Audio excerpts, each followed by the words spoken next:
Oh, wait, I need that. Where's that? Oh, here we go. What's this here? Hi, friends. Happy Wednesday. I had to think for a second about what time it was, or what day it was. We are building out some fun Pokemon sets today and talking about Brick Rodeo, so looking forward to a great chat with y'all. I started last night Arcanine, which you can see here, so I got through where we had the middle core section and the forelegs. So this is 5 bags worth of Arcanine. Going to continue him, but I think I'm going to start first with Munchlax. So this will be a fun starting set today.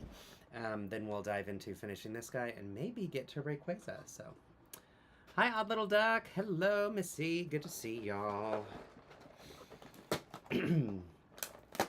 So, Missy and I, and a number of other people, about 800 or 900 other people, all just got AFOLs, all just got back from, and Mighty Morphin, EJ, Mighty Morphin J, all just got back from Brick Rodeo, which was so much fun. So we had a really, really good time.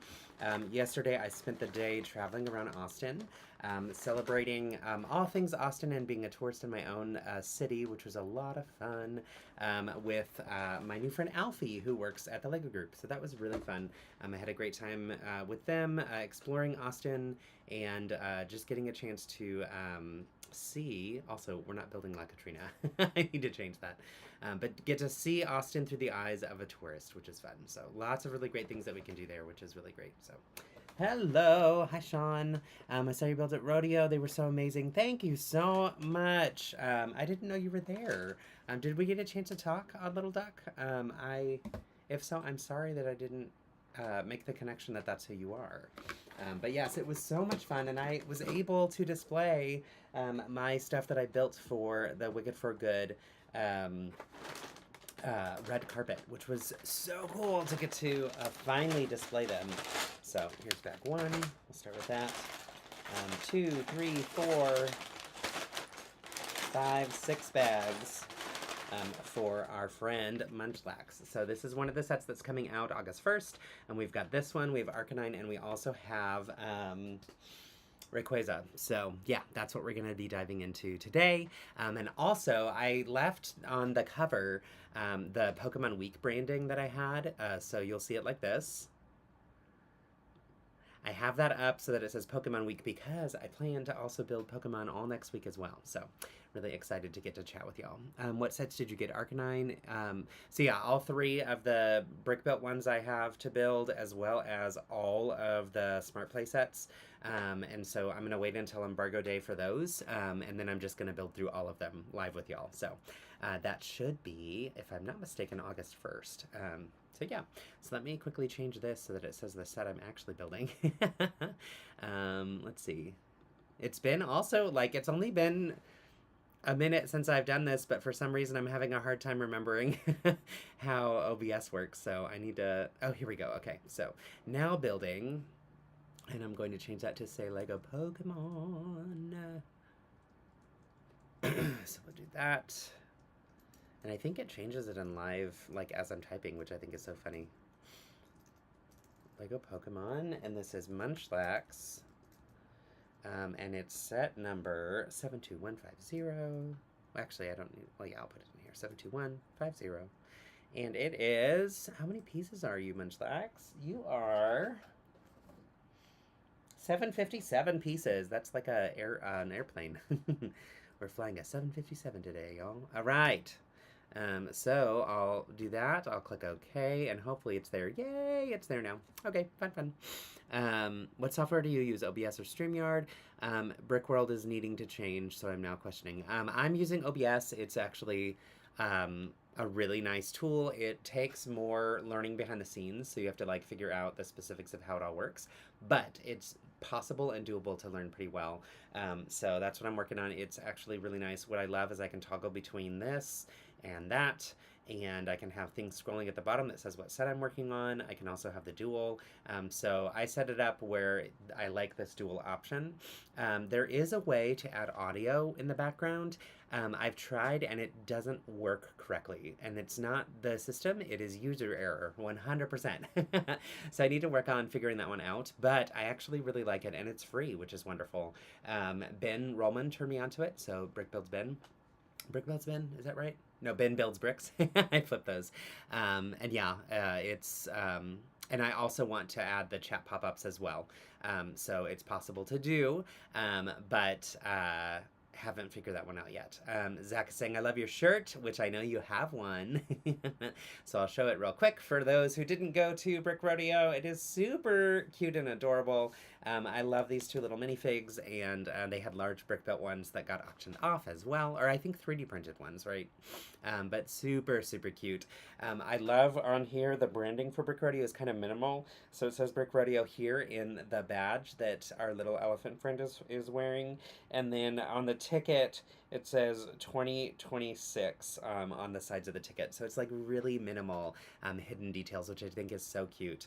And just different than what we typically see for convention shirts. So I think Will Heron designed this one like he typically does, but I'm not exactly sure, so I need to double check on that.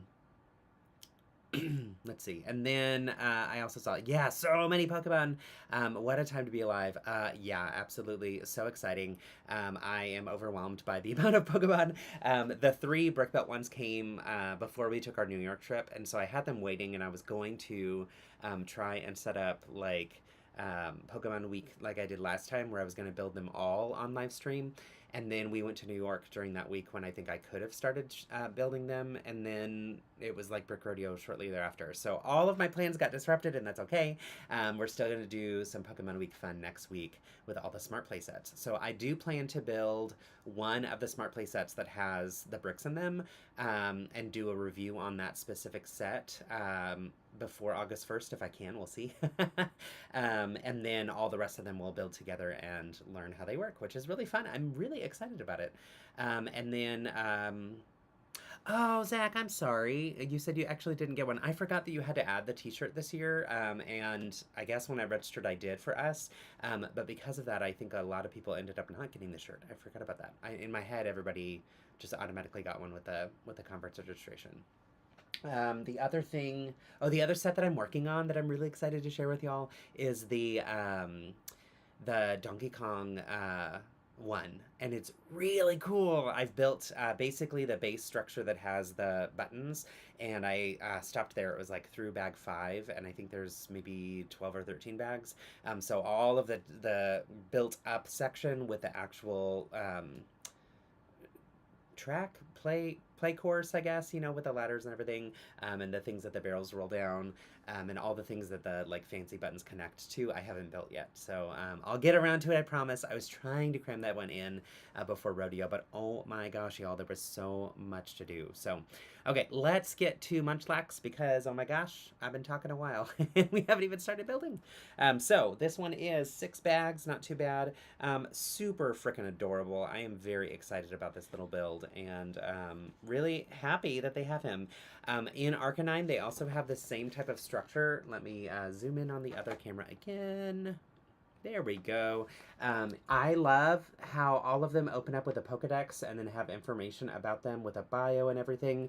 And as you flip through, it gives Lego specs, and then it gives a little bit of storytelling, and it also shows photos from the video games across time, which is super cute. And then as you go, there's one last section that talks about, or maybe 2. Okay. Oh no, yeah, one last section that talks about from the Lego Pokemon trainers. So love these little details.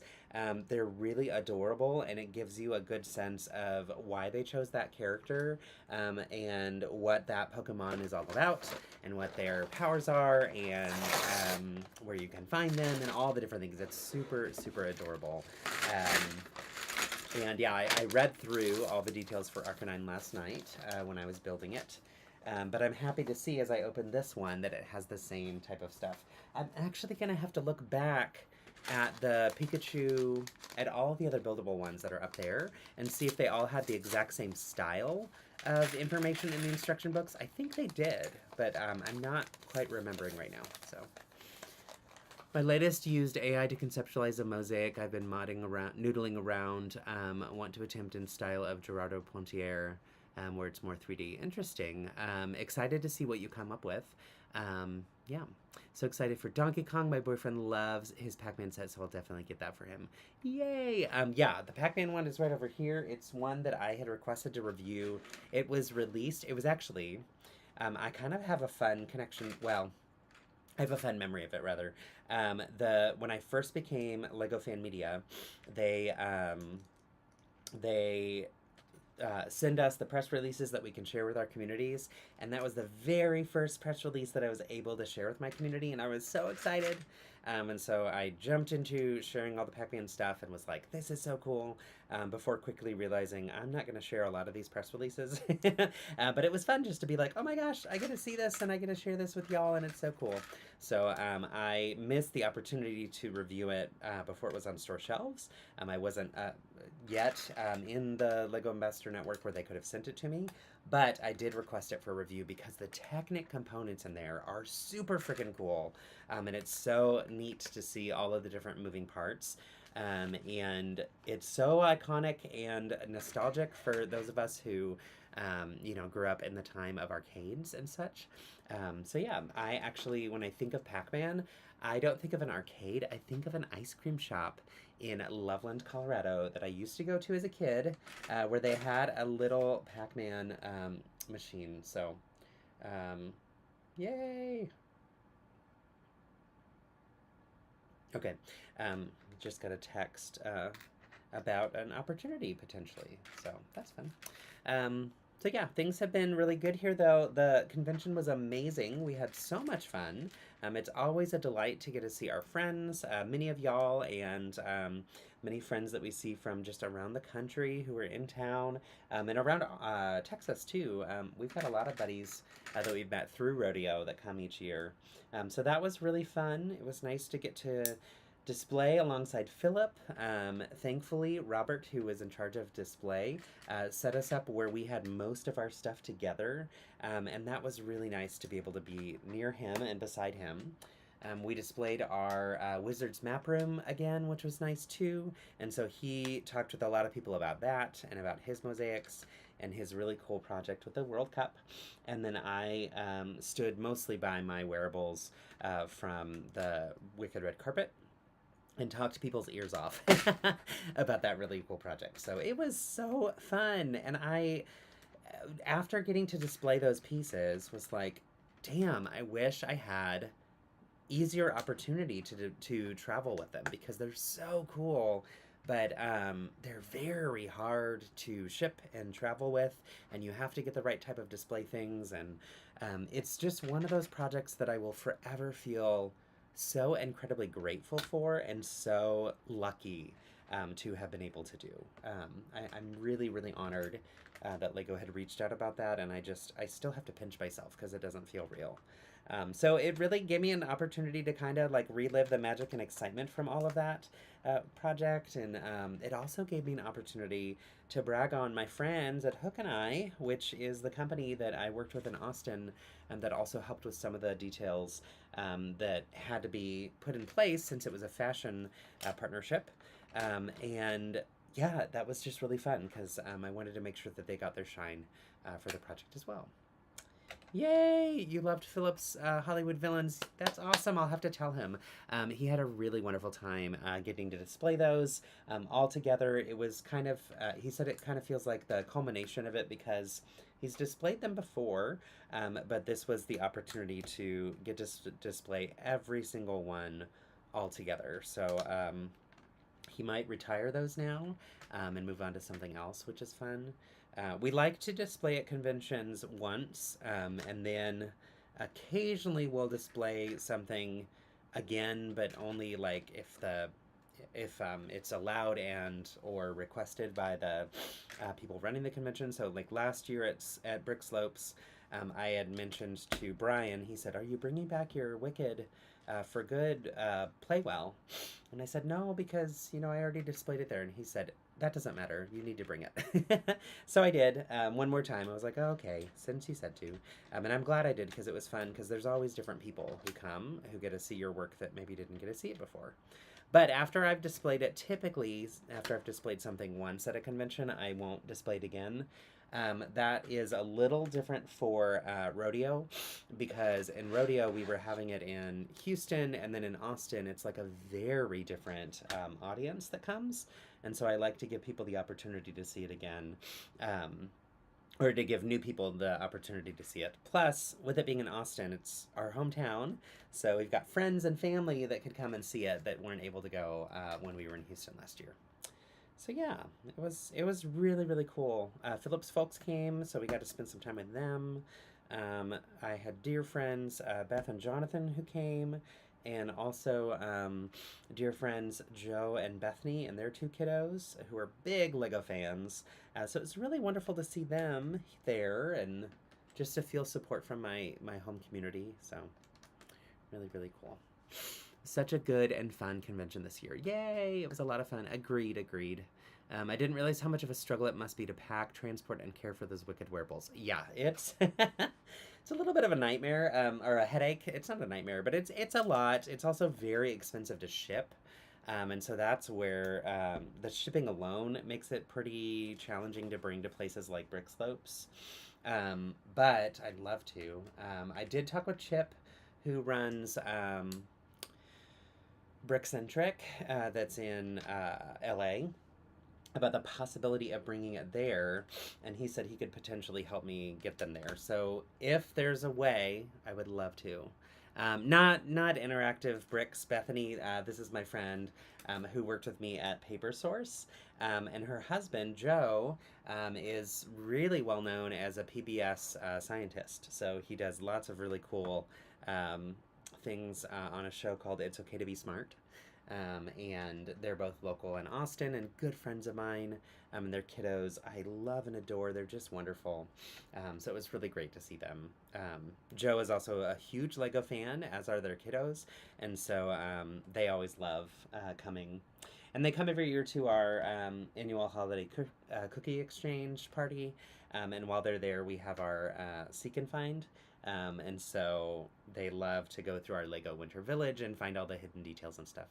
Hey Hector, how's it going? Oh, Bev, 13 coworkers came and family. That's so fun.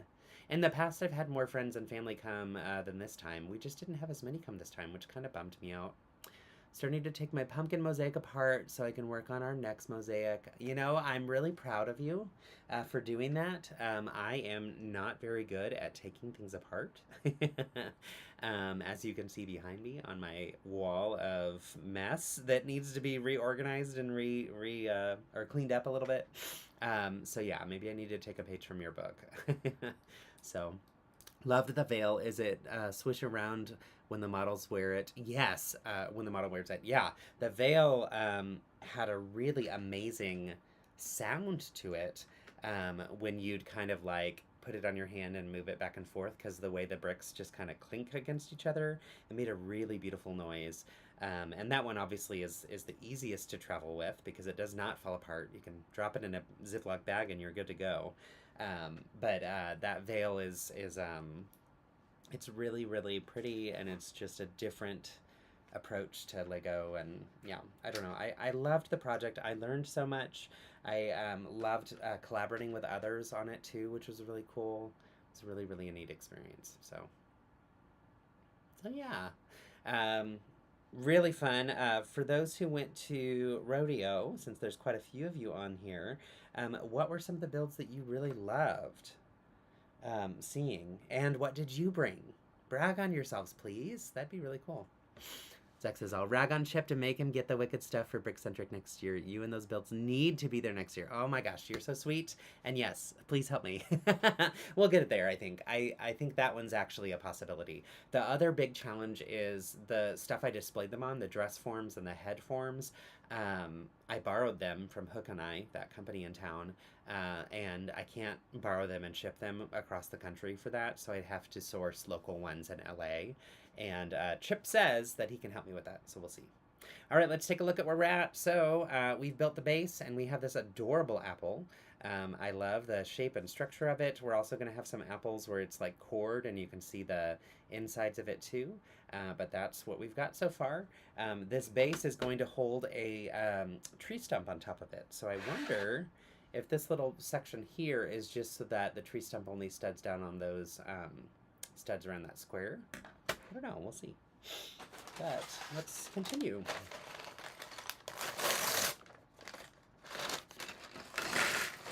Hector, we need to get you out to Austin sometime to come to Brick Rodeo. Y'all need to come, you and your husband. We'd love to have y'all. Or maybe you can come to Brickcentric next year since it's closer to you. It'd be great to see you in person at one of these events. I don't think you've ever been to a convention, if I'm correct. It's my first time displaying. Yeah, it was. And it was the biggest mock you've ever made. It was so encouraging to see folks getting excited to see something I built. Yeah, I'm so glad that you had that opportunity and that you shared it with them. Tell us what you built. Tell us all about your cool build. Missy says, my favorite mock was a mosaic that was a sea turtle from one side and an orca from the other. That was gorgeous. And that mock was is it called lenticular, which is where you use cheese slopes, so that one way you look at it, it's one thing, and then the other way, it's the other thing. And Missy and Bev, what did you bring? I'm asking you all to share what you bring, and you're bragging on other people. Brag on yourselves for a minute. Okay, loved Bart's Tiki Bar. Yes, that was my favorite build of the convention. He is perfection. He is so good at building, and so humble and so kind. And then you also said the koi fish, yeah, and the falling water house build. Those were really beautiful, and also built by incredible builders that typically win awards everywhere they go because they're just so good, which is fun. Zach says, there's no way Chip doesn't have mannequins laying around that you can't use next year. I know, he was like, oh, that should be no problem whatsoever. So I think that he'll be able to help. Yes, love the sea turtle as well. I did ask both. You're right, Bev. That's my fault. But I also want you to share what you built so that everyone else can know. And also, you should share photos of your builds in the Discord so that people can see them too. But I was very, very proud of all of you who displayed for the first time, or maybe second time, or third time, but still who displayed, because it takes time and effort and vulnerability and guts to do that. And it's really, really encouraging to see you all share your creativity with other people. So there was this really cool, like, Old Western Fredericksburg that was neat to see, especially as a local. I recognize the buildings. That's fun. That's one that I missed, unfortunately. So I'll have to go back through people's pictures and see. I tried to do my best to get through the whole room, but there was just so much going on. Yay, you were part of the DFW collab, the Jazz Age. Woohoo! You contributed a building that had the Muppets playing a rooftop show. That is so fun. I love that collab idea, too. I thought it was a wonderful concept. And it was neat to see people coming together to build something. I really enjoy collabs, and it's something I want to do a little bit more of myself. So I also stepped up to help fill in a park scene since we had a gap. I was so grateful to have the opportunity to bring in some build techniques and builds from your challenge. Yay! Woo, woo, woo, woo. That makes me so happy. That is why I do the challenges. That makes me so incredibly happy to hear. Thank you for sharing that. That's awesome. And great job with your builds, for sure. So yeah, it was really fun. And also, drop photos in our Discord, please, because I want people to see y'all's incredible work. I should have intentionally gone through and taken photos of all y'all's builds.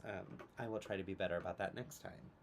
So I'm really proud of our community. Y'all just come through both with our challenges here online, and then also now in person, and it's just so fun. So fun.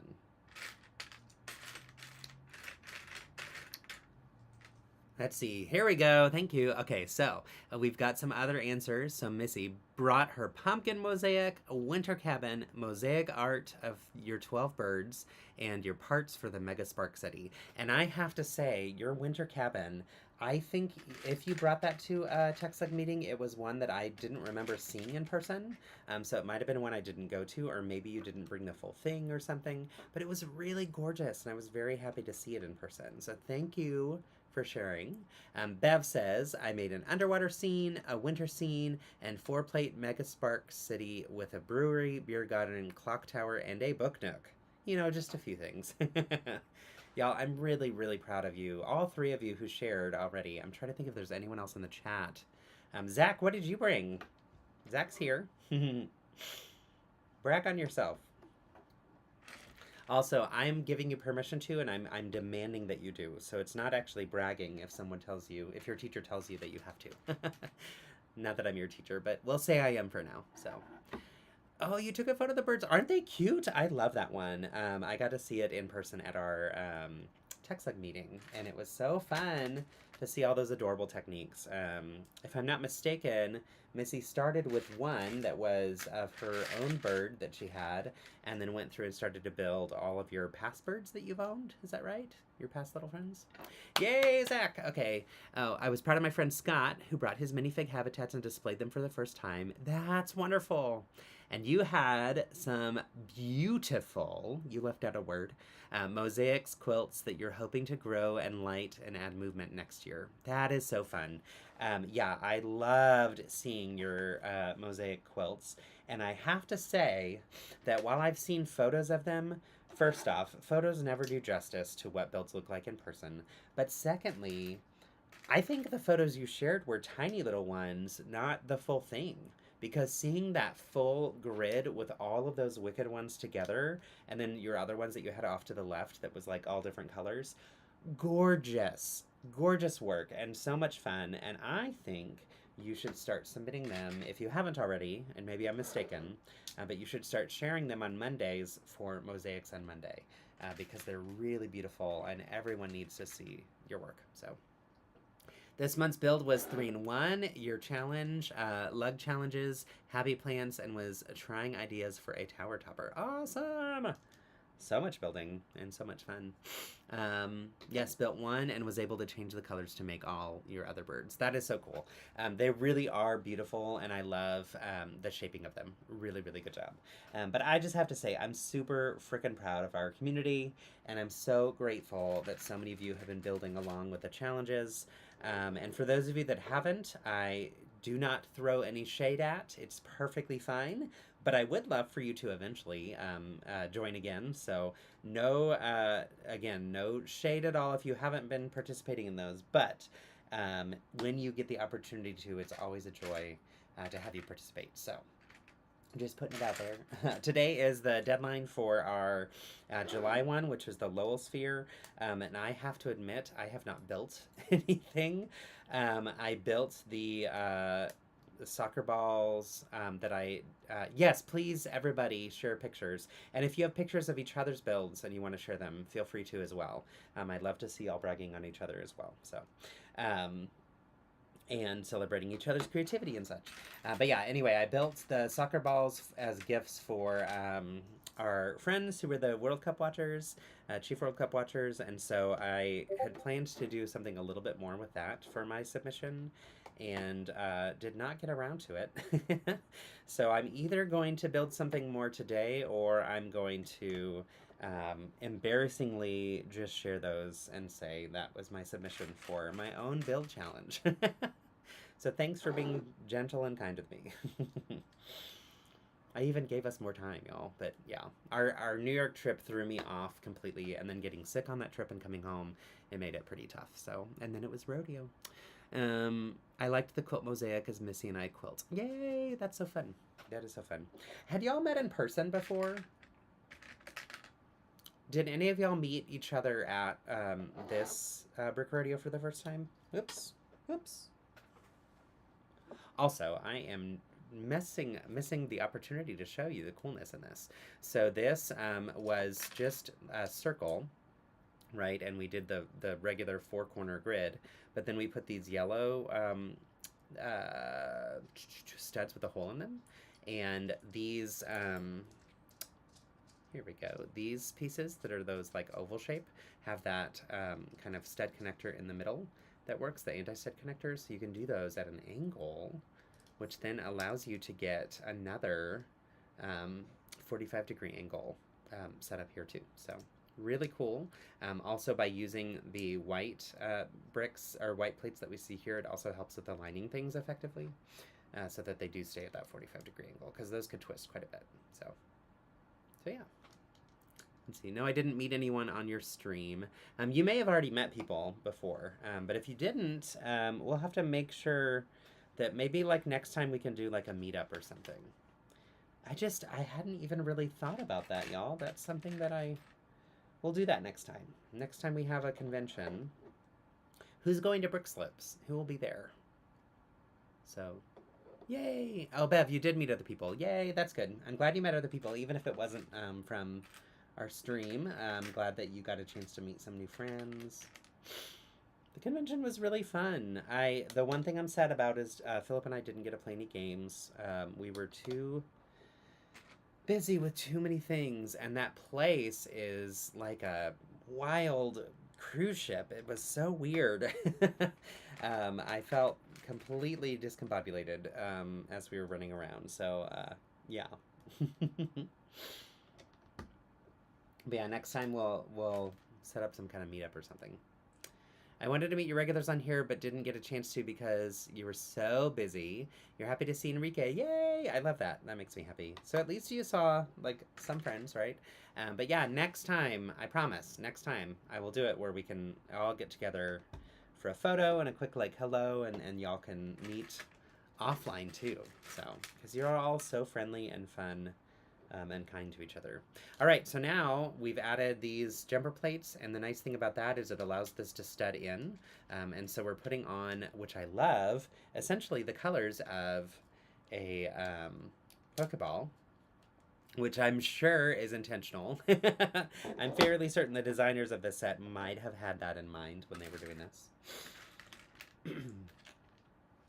Collab could be the monthly challenge builds all on one table with people who participated. Yes! And then meet up to discuss, gather around. We did that for a Brick World weekly show collab. That would be fun! Okay, oh my gosh, I did not even think... So I brought my weekly challenge builds to display all together in one collection, but it didn't even occur to me to have you all bring yours and display them as like one large collection together. What a great idea. Missed opportunity. Kalahari was cray-cray, busy, and I didn't even stay there during the convention. Yeah, it was... I will say, I'm glad we had the display space we had, and I will say that I'm glad that next year we will have more display space so that it's less chaotic. However, that space really felt overwhelming to me in a lot of ways. So there were things I loved about it. There were things that I found frustrating about it.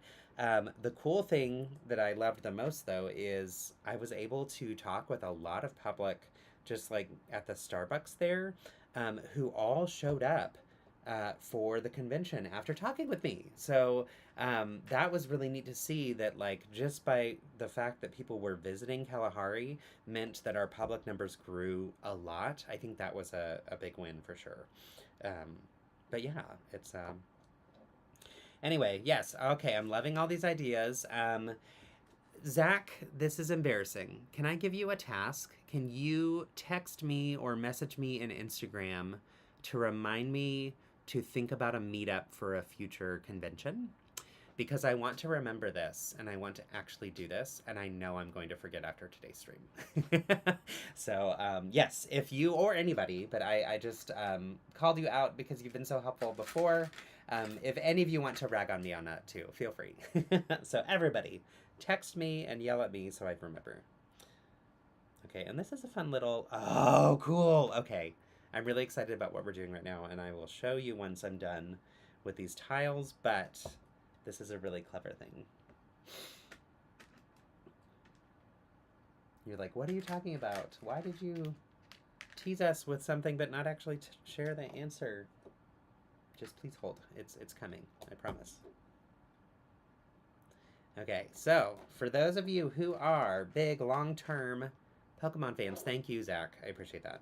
For those of you who are big long-term Pokemon fans and who love and have played the games and collected the cards and all that stuff from the beginning, or who just know a lot about the lore and history of it, can you tell me, I know the answer, but can you tell us in the chat what this means?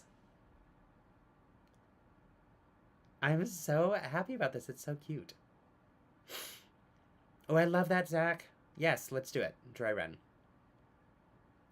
I'll give you a hint. Those are 3 numbers. There's a 4, and another 4, and a 6. 446. What could that mean? I love when LEGO puts in hidden references and things in here.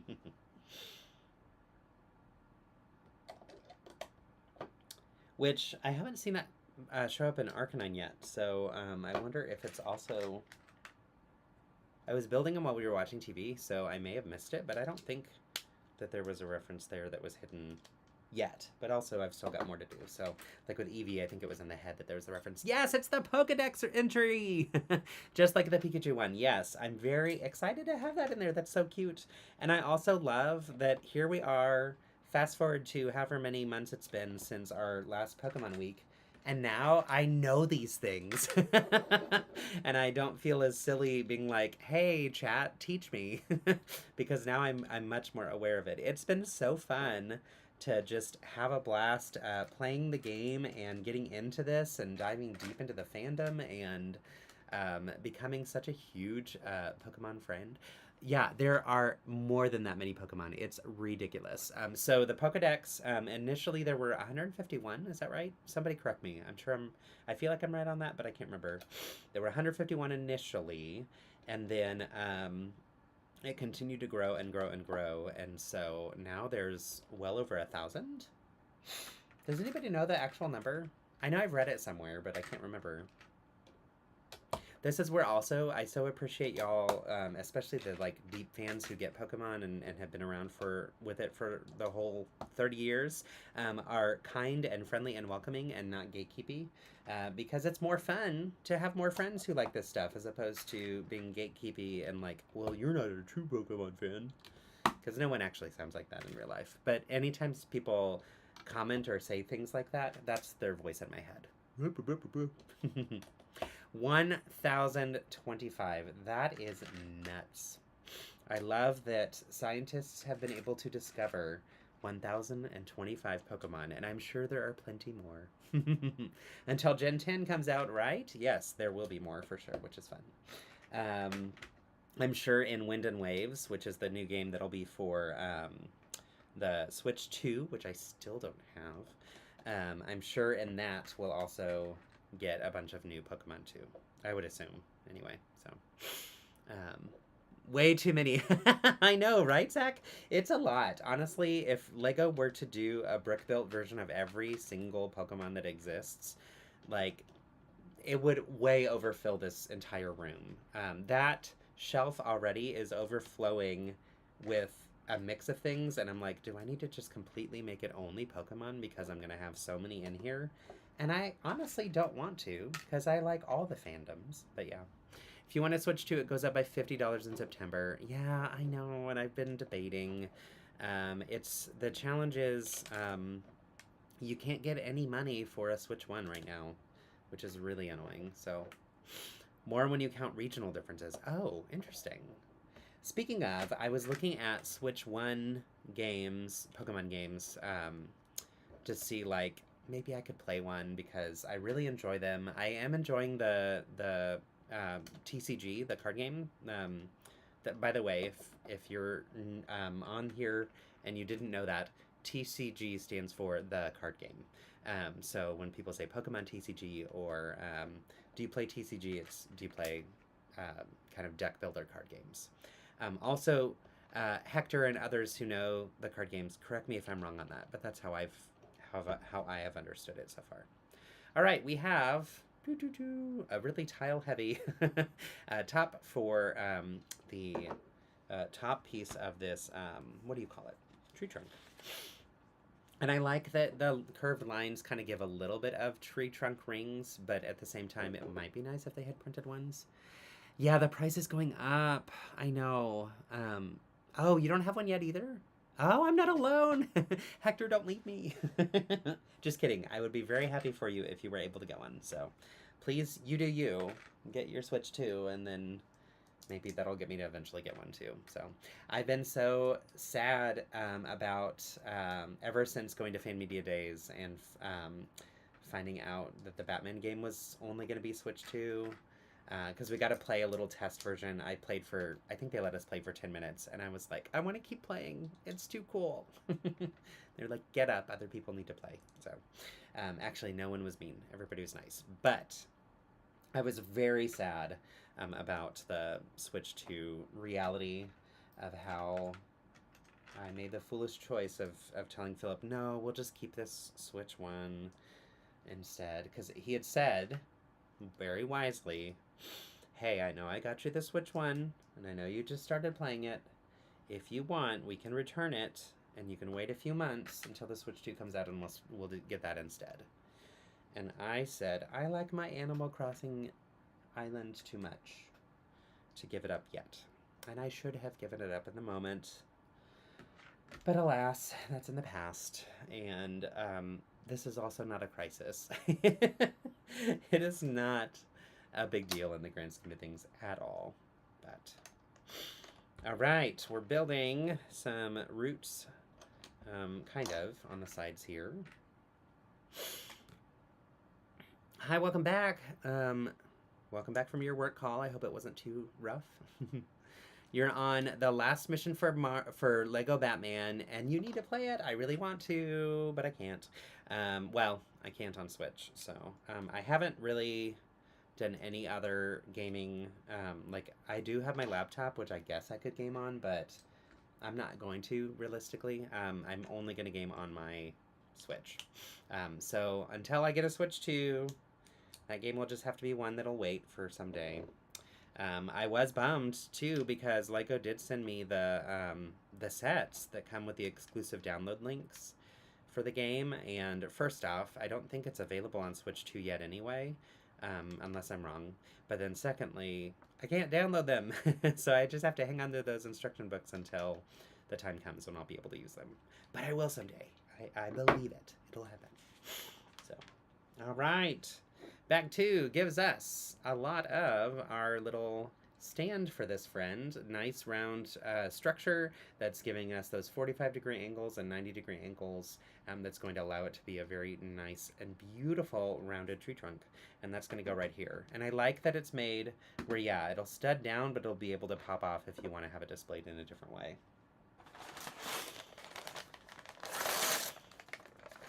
Yeah, I'm playing it on PS5. I think Switch 2 is later this year. That's what I'd heard.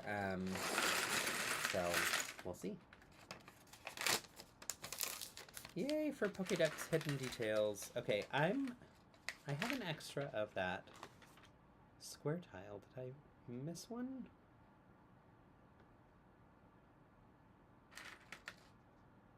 If I did, it's hidden now, so it's fine.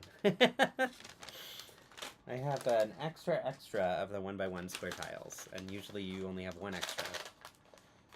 But, oh well.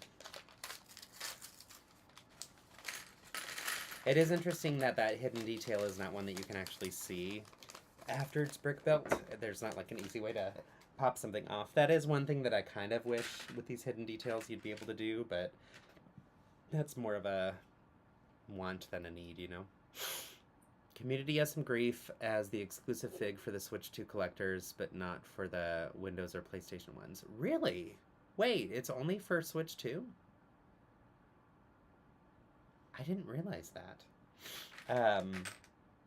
Tell me more. Is this like when you buy the physical game, you get a Switch 2, or you get an exclusive fig? Is that the issue that people are upset about? Because if so, I understand that. That would be frustrating. But if it's if it's the character in the game, I don't understand because I thought that was a download for any of the options. So, also I've seen on the Switch too, Fortnite is way less glitchy and graphics way better looking. Really? Huh. Okay, that's good to know. Yeah, I've enjoyed Fortnite on my Switch, but I still have yet to play with another player. It's all been solo play so far. So, um, the only game I've played with another player is I've done Mario Kart with my nieces and nephews, and I've done Animal Crossing with a handful of different people. But that's not as like playable. It's more just like, come look at my island. Neat. Come look at my island. Cool. My next wish list game that I'm going to ask Philip for is and it's not a game, but DLC, is the downloadable content for Animal Crossing Happy Home. I really, once I learned that there were some really cool exclusive designs that you can get from there, like wall partitions and stuff, and I started to get deep into the online Animal Crossing forums where I was seeing everybody's really cool designs for their houses and stuff. I was like, okay, I guess I do need Happy Home because I need these partitions so I can make cooler houses. So, don't do Happy Home. We'll never see you again. That's funny. It will become an obsession. But also, all of these things become an obsession, and I haven't completely disappeared from your lives yet, so that's really funny. You made me actually belly laugh, so thank you for that. That was nice. Piling on, I was hesitant that Switch 2 would be too close in video quality to the original, but I was pleasantly surprised. Oh, you're not supposed to say good things like that. Now I really want one more. Yeah, no, it'll be a while till I get one, and that's okay. When Pokopia came out, y'all, oof, I was real upset. that was a hard week. It's like, everyone in my life has this, even though that's not true at all. It's like 2 people in my life and all these people on the internet who I don't know. But still, it felt like every single person in the world was Pokopia, was playing Pokopia, and here I was like, well, Animal Crossing has Lego furniture now. I'm over here in my island, where I finally got Julian. Also, y'all, when we were at the Nintendo store in New York, I bought the Link's Awakening amiibo, and I haven't used him in Link's Awakening yet. I've only used him in Animal Crossing, and he brings a little character, but he also brings exclusive like items and furniture items and clothing and stuff from Zelda to the game. So I've been going in most days just to download the new exclusive stuff. And I'm going to have a little Zelda part of my island eventually. And then I brought the new friend to my island enough times to be able to invite them to live there. So they just moved in. So I was like, yay, that's a fun achievement, even though it doesn't really matter in real life. And it matters to me. And now I want Lego, which this will never happen. I would be shocked. But now I want Lego to make that specific minifigure of that character. So I may have to see what it would take to actually do a, whoops, that didn't go there. What it would take to do a custom minifig. So that would be really fun to have that custom fig join me. So I just saw some heart reaction or something. I was looking away from the screen. But thank you to whoever was happy with whatever I was saying. I think it was the Zelda stuff. It's fun. I'm excited to open Zelda again and play with the amiibo in there. I think it makes a shadow version of Zelda so that when you're going through the not the caves, the dungeons? I think they're dungeons. When you're going through the dungeons, you have a shadow version with you, which I'm guessing fights little battles on the side for you. I don't know. We'll have to wait and see. I've been meaning to ask you what that amiibo does. I've only one other amiibo that I hardly use either. I also, yesterday was at, I went to pick up food for Philip and I on the way home from dropping off Alfie at their hotel. And I went to a game store because our food wasn't ready yet, and it's a resale gaming store, and I got the Lottie amiibo, and she is a little otter from Happy Home. So I'm preparing, just like you're saying don't do. I posted the fig on the Discord, but it's a pixelated one in the deluxe edition only, purple Batman. Oh, it's neat that they have that, but that is frustrating when they only provide that for one specific gaming, which, I mean, LEGO does have a partnership with Nintendo, obviously, so I can see why they might partner with them for that, but I also can see why that would really frustrate people. All right, let's build. How many of these? 2 of these as well? Or no, just 1 of these, okay. Building more roots around the outside of this. You post the fig in the Discord. Yeah. Thanks for sharing that fig in the Discord. I'll have to take a look and see. But yeah, I was not aware that that was happening. So yesterday, I took Alfie to the Texas State Capitol. And the reason is at the visitor center, you can see Ben Rollman's really freaking cool, massive, what do you call it? Mock of the Texas State Capitol. So he built an architecture version of it that's like 6 or 8 feet wide. It's enormous. So we started there, and I made sure to get them breakfast tacos on my way because breakfast tacos were closing by the time I was supposed to meet them. Picked up breakfast tacos. We ate them on the Capitol lawn. Went inside to see Ben's thing, which was fun. And then we went down to South Congress. So if you have ever been to Austin, which I know some of you live here, you have likely been to South Congress, which is a fun old part of like old school Austin. So I wanted them to get to experience the Keep Austin Weird vibes that we have. And it was really fun, and we went to all these different shops and things, and we first stopped at Joe's Coffee so that we could get coffee, but then also so we could take a picture with the I Love You So Much mural. So you've seen that lime green, or not lime, but it's like a interesting colored green wall that is the I Love You So Much mural in South Congress. It's on the side wall of Joe's Coffee. So we went there, and then we walked up and went to all the different stores, and eventually Alfie bought some artwork, which is fun. So they've got some fun pieces of local art from Austin to take home to London. And then we went to Torchy's Tacos and had tacos for lunch as well. And I actually ate breakfast tacos because I didn't realize that they make their breakfast tacos all throughout the day. Whereas Torchy's Tacos closes theirs at 11. So I did breakfast tacos for lunch and queso because cheese is good. And then we went to Waterloo Records. Actually, no, then we went to the Greetings from Austin mural. Got a photo there.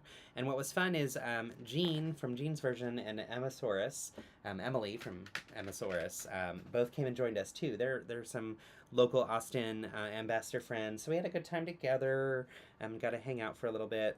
And then the 4 of us went to Waterloo Records, and we were hoping to find, bye friend, thanks for joining for a little bit. Good to see you. And yes, have a wonderful day for you as well. But yeah, then we went to Waterloo, and the goal was we wanted to find Olivia Rodrigo's special Lego album, which was, I guess there's only like 300 of them. And yeah, we didn't get to see one because the store never got any. They said they heard about it but didn't have the opportunity to order any. So, which is fine. I didn't need it. It was more, it was actually what Jean and Emma Source both wanted to get. So, but went there, and then I took Alfie to A-Town, which is a local Austin shop that sells clothing and jewelry and all kinds of fun stuff from local Austin artists. And then took them back to the hotel, and that's when I went to meet up with Philip, where we had tacos again. So, actually, I think I had tamales last night for dinner. But yes, I had a very Tex-Mex food day, and it was delicious. And for those who don't know, I guess I dove right past this. Alfie works with the LEGO group and with fan communities. And so that would include lugs and locks. So lugs are LEGO user groups and locks are LEGO online communities. And they're now kind of condensing the language of both of those into one thing. And instead of calling them two separate things, they're all just called LEGO fan communities. So yeah, it was fun to get to be a tourist in my own hometown. All right, y'all. This is cool. I like that we've got these little flowers poking out on the different sides. When we put it on the build itself, we're going to have it so that it looks like the blue. Yeah, we'll twist it like this. Let's see. Or wait, how's that? Ah, like this. Here we go. All right, it's attached. And it's a nice little setup there. And Munchlax is not going to be studded down. That's interesting. He's just going to sit on top, so. I almost convinced Alfie to get a 10-gallon cowboy hat. Not quite, though. Yeah, that was something where I was like, maybe? That'd be funny. They had said that they were going back to London and one of their friends was going to have a rodeo-themed birthday party. So they were like really, really tempted to get one and chose not to. They're still here today, so maybe they will today. Maybe they changed their minds, but part of their plan was to go to see the bats on the Congress Bridge. So hopefully they get a chance to. I need to check in with them and see if they were able to today. So, but yeah. Oh, yay! Okay, so now we get to build the little apple cores. This is cute. So here I'll build it where you can see. So we start with a boat stud. Then we put one of these round jumpers on it, so it keeps that roundedness of the bottom of the apple core. We put one of these cones. Then we're going to use another one of those jumpers upside down, and we're going to push through one of these, let's see, these parts. Those rods that have that little spot in the middle. And that way it can go in, so it helps reverse the stud direction. And then we will cap that off with one of these, which is a, I always want to call them simples, but it's a radar dish, so a red radar dish. And then to get the little core, or I mean the little leaf, we're going to use one of those minifig posing things, but we're going to use it upside down, like so. And then we will attach the leaf on, sliding it onto here. And now we have an adorable little apple core. That's cute. And we do that twice. Because Munchlax has been munching on apples. Such a weird name.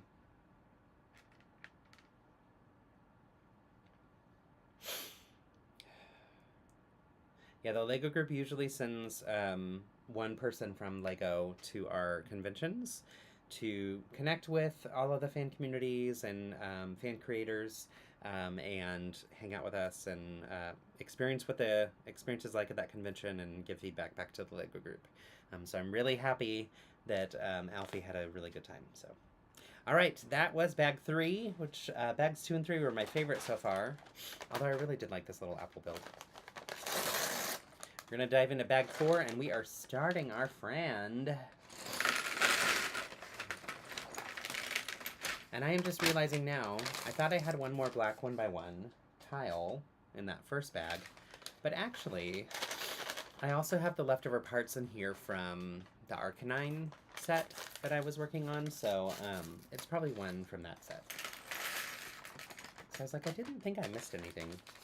Okay, I'm loving that they chose to go with a teal color for Munchlax. I think that's a good option. It's going to be nice and bright and vibrant right next to the orange of Arcanine.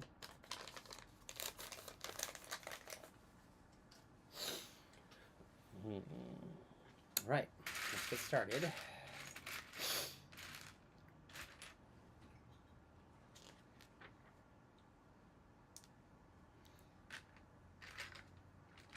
And as to be expected, there's going to be lots of snot building techniques in here, starting with this core structure. Let's see, we've got, hey. Yeah, was there coffee in it? Like half a thing. Yeah, I meant to heat that up for me to drink now. Yeah, could you heat it up for me? Thank you, and give me some oat milk while you're at it. I don't have to get my own coffee today, because Philip just got volunteered to.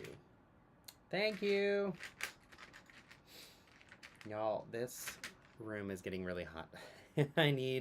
I keep saying this every week as I'm building in here, but I really do need to find our little fan that we had in here before, because this is too toasty. We got home from the convention and I tried to clean up quickly and unpack everything, and I got through part of it, but still there's just a lot more left to do. And I'm gonna have to pack up again for slopes in not too long. Although I'm not bringing near the volume of stuff to slopes as I did here, so I actually need to look on Slopes website and see what I've registered and confirm that it's stuff that I still want to bring, and then make plans to bring other things too, and change it up if I still have time. I hope I do.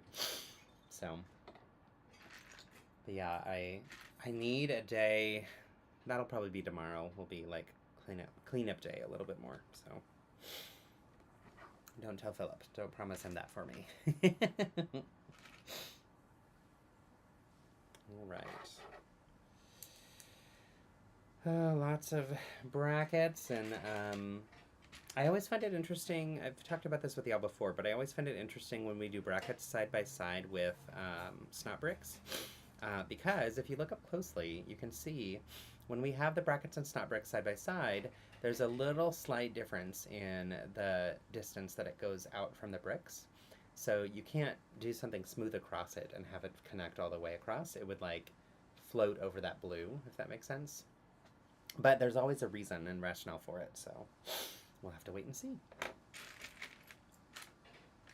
Because of that, though, that's a technique that I don't think to include in my own builds.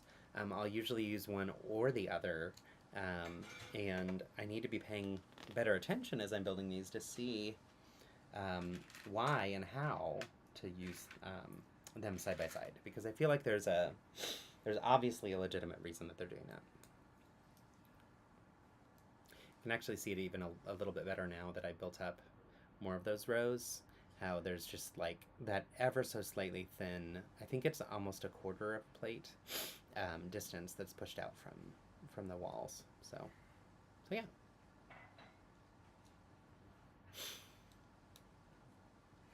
So the artwork that we looked at for Alfie to potentially buy, there were a few different artists, but the one that I specifically remember his name, because we have some pieces of his already, is Tim Doyle.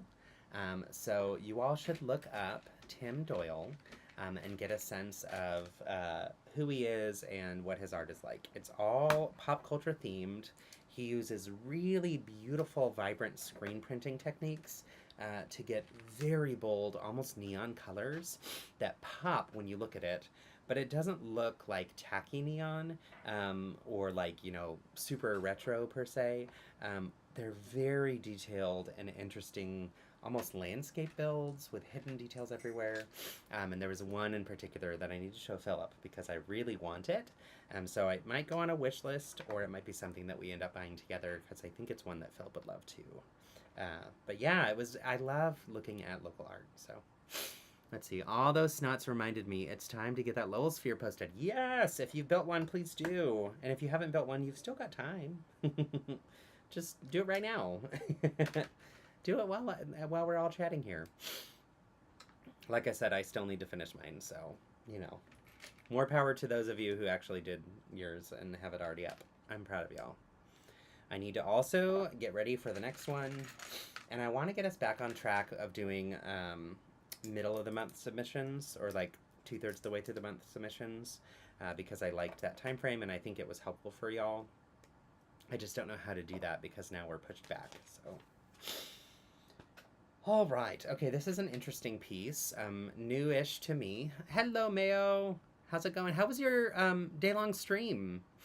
Thanks for your understanding with me having the sniffles and not feeling great that weekend. I hope it went really well.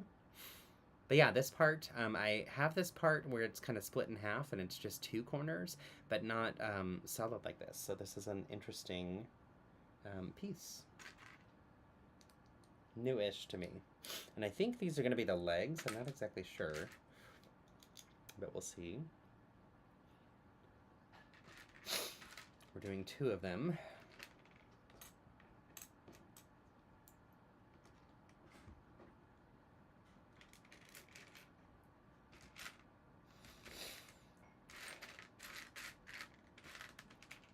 You probably also, if any of you were watching along with our live streams of the LEGO Masters rewatch, you probably noticed that we didn't have one on Monday.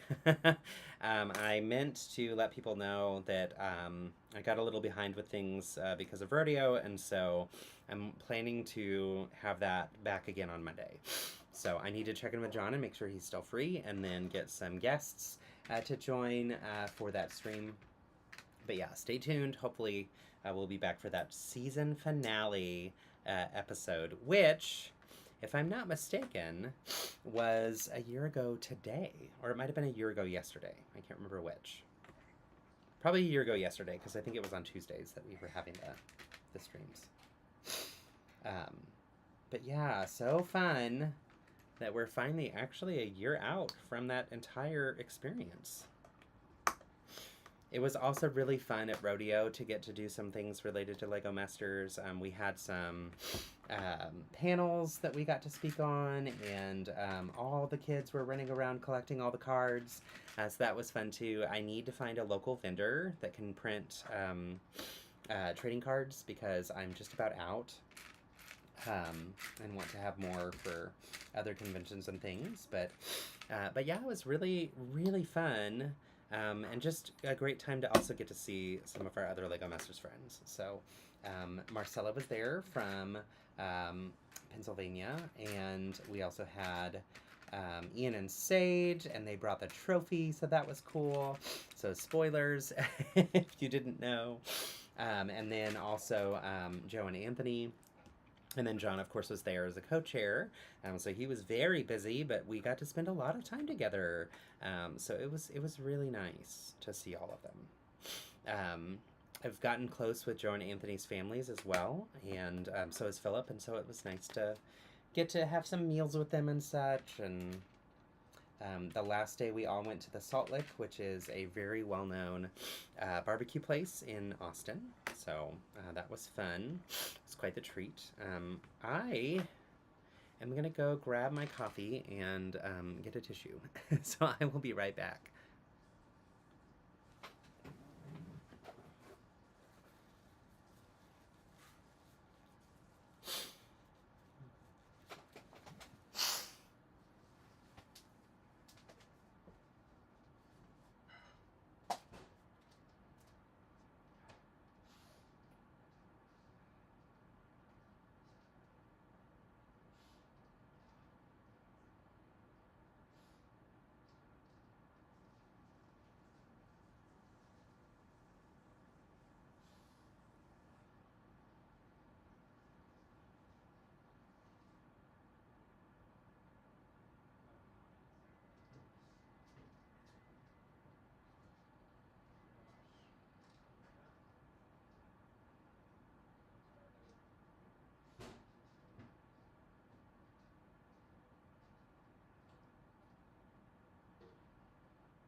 I'm back. I have my Austin mug today. So that was the one I'm drinking out of because I was excited to be back home. And I love the green color on the inside. Those who were with me for the 24 hours enjoyed themselves. I'm doing another for my 14th year channel anniversary on January 9th. Probably if you're interested. I am interested. That is well in advance. So as long as that's not during the weekend of going to LA for that convention, I would love to participate. So if you can remind me as we get closer, but I can, yeah, plan to be a part of it. That'd be cool.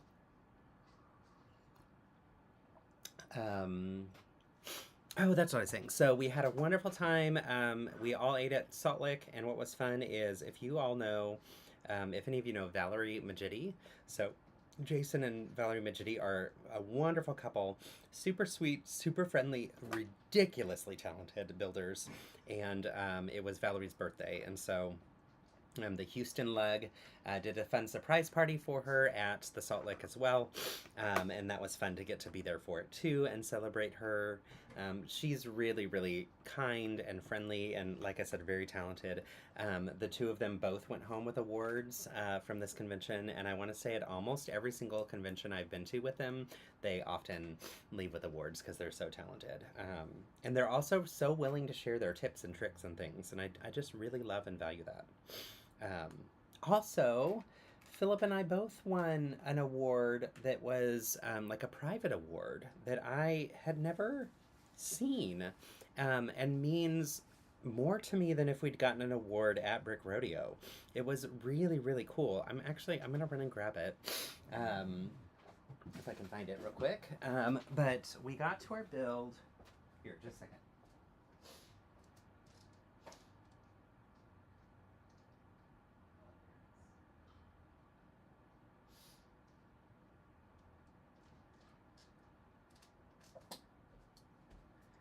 We arrived at our Wizards map room build on the last day of the convention, and this was sitting there.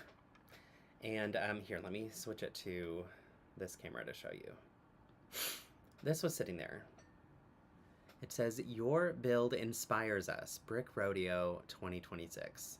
And that is actually printed bricks that are on there. And inside, there was a hidden note. And it says, first off, there's a brick in here that says Rainbow Brick Recipient 2026. And in here it says, on a really nice card, "If you received this rainbow brick, thank you for inspiring us. We are simply two afols who wanted a quiet way to recognize builders who help make our community more welcoming, inclusive, and inspiring. Whether through your creations, your kindness, your advocacy, or simply by being yourself, you've made a positive impact. Thank you for helping make this community an inclusive place where everyone belongs. Keep inspiring." Y'all, this is so much more meaningful to me than any award I could have ever been given. And the fact that it went to me and to Philip together, and was at our build that we did collaboratively, I felt like it was, I know it was given to both of us. And I have to tell you, like, my heart was blown wide open when I read that, actually when Philip read it to me, because he was the one who opened it first and read it out loud to us. That is 100% my goal. Like, that is what I want to leave in the world, and that is how I want to impact the world, and that is what Philip wants to impact the world with as well. And it just, I'm like getting emotional about this right now too, but it, like, this really is super special. And so as we were packing up, there's an amazing builder named Will Key who won an award. And he came running over to us and he said, "Hey, I saw that rainbow brick at your build. I had one just like it that's solid black, and some other builder, I can't remember who, had one that was solid yellow at their build." And he said, "Do you know much about them?" And I was like, "I don't. It was this really awesome surprise and like super touching and super cool." I'm actually planning to do a little Instagram reel about it, to thank the person, because I don't know who it is, or the people, since it says two afols. We don't know who it is from, but it's like, whoa, holy moly, how cool. And I just feel so honored. And so anyway, Will said, If you don't know, since we haven't been to Brick World Chicago, at Brick World Chicago, there is a similar concept with a slightly larger build like this that's a solid white brick. And no one knows who gives it out, but someone gives out one or a few of them every year at Brick World Chicago in secret.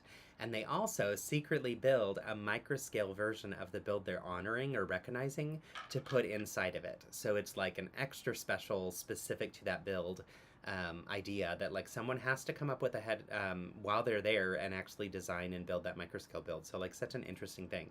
In this case, these people, whomever they are, printed this in advance to prepare for this. Had that card printed on really nice, like it's like a almost like business card quality, if not even just like an inspirational thing that you might throw in somebody's lunchbox type thing. That's what that's the vibe it's giving for me. But they had to be really super thoughtful to plan and prepare for this in advance of the convention, and then to choose somebody to give it to. And I have to say that it just was like the best gift that we could receive. It was really, really cool. So anyway, I'm happy to share that with y'all. And if it was one of you, don't tell me.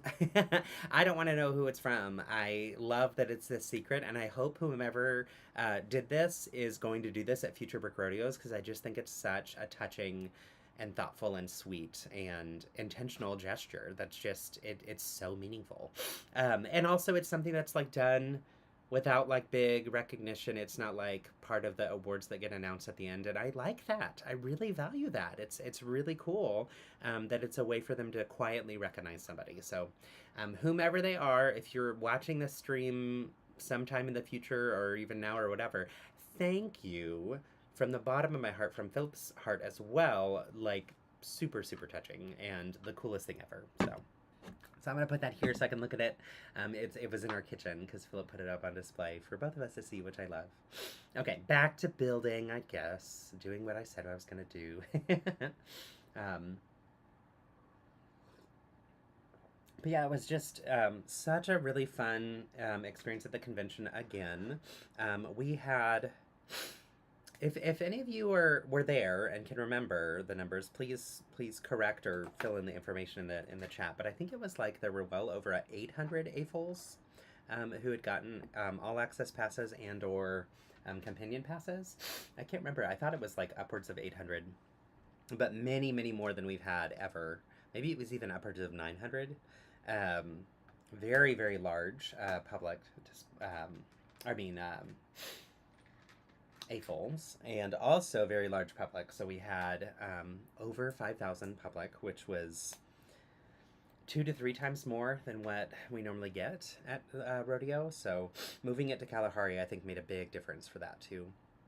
I also had the super cool opportunity to be interviewed by local news media. So John had invited me to chat with the news media on, it was like 5:45 in the morning. It was super early, but it was on their morning show, and they sent me the clip, so I'm planning to share the clip on YouTube.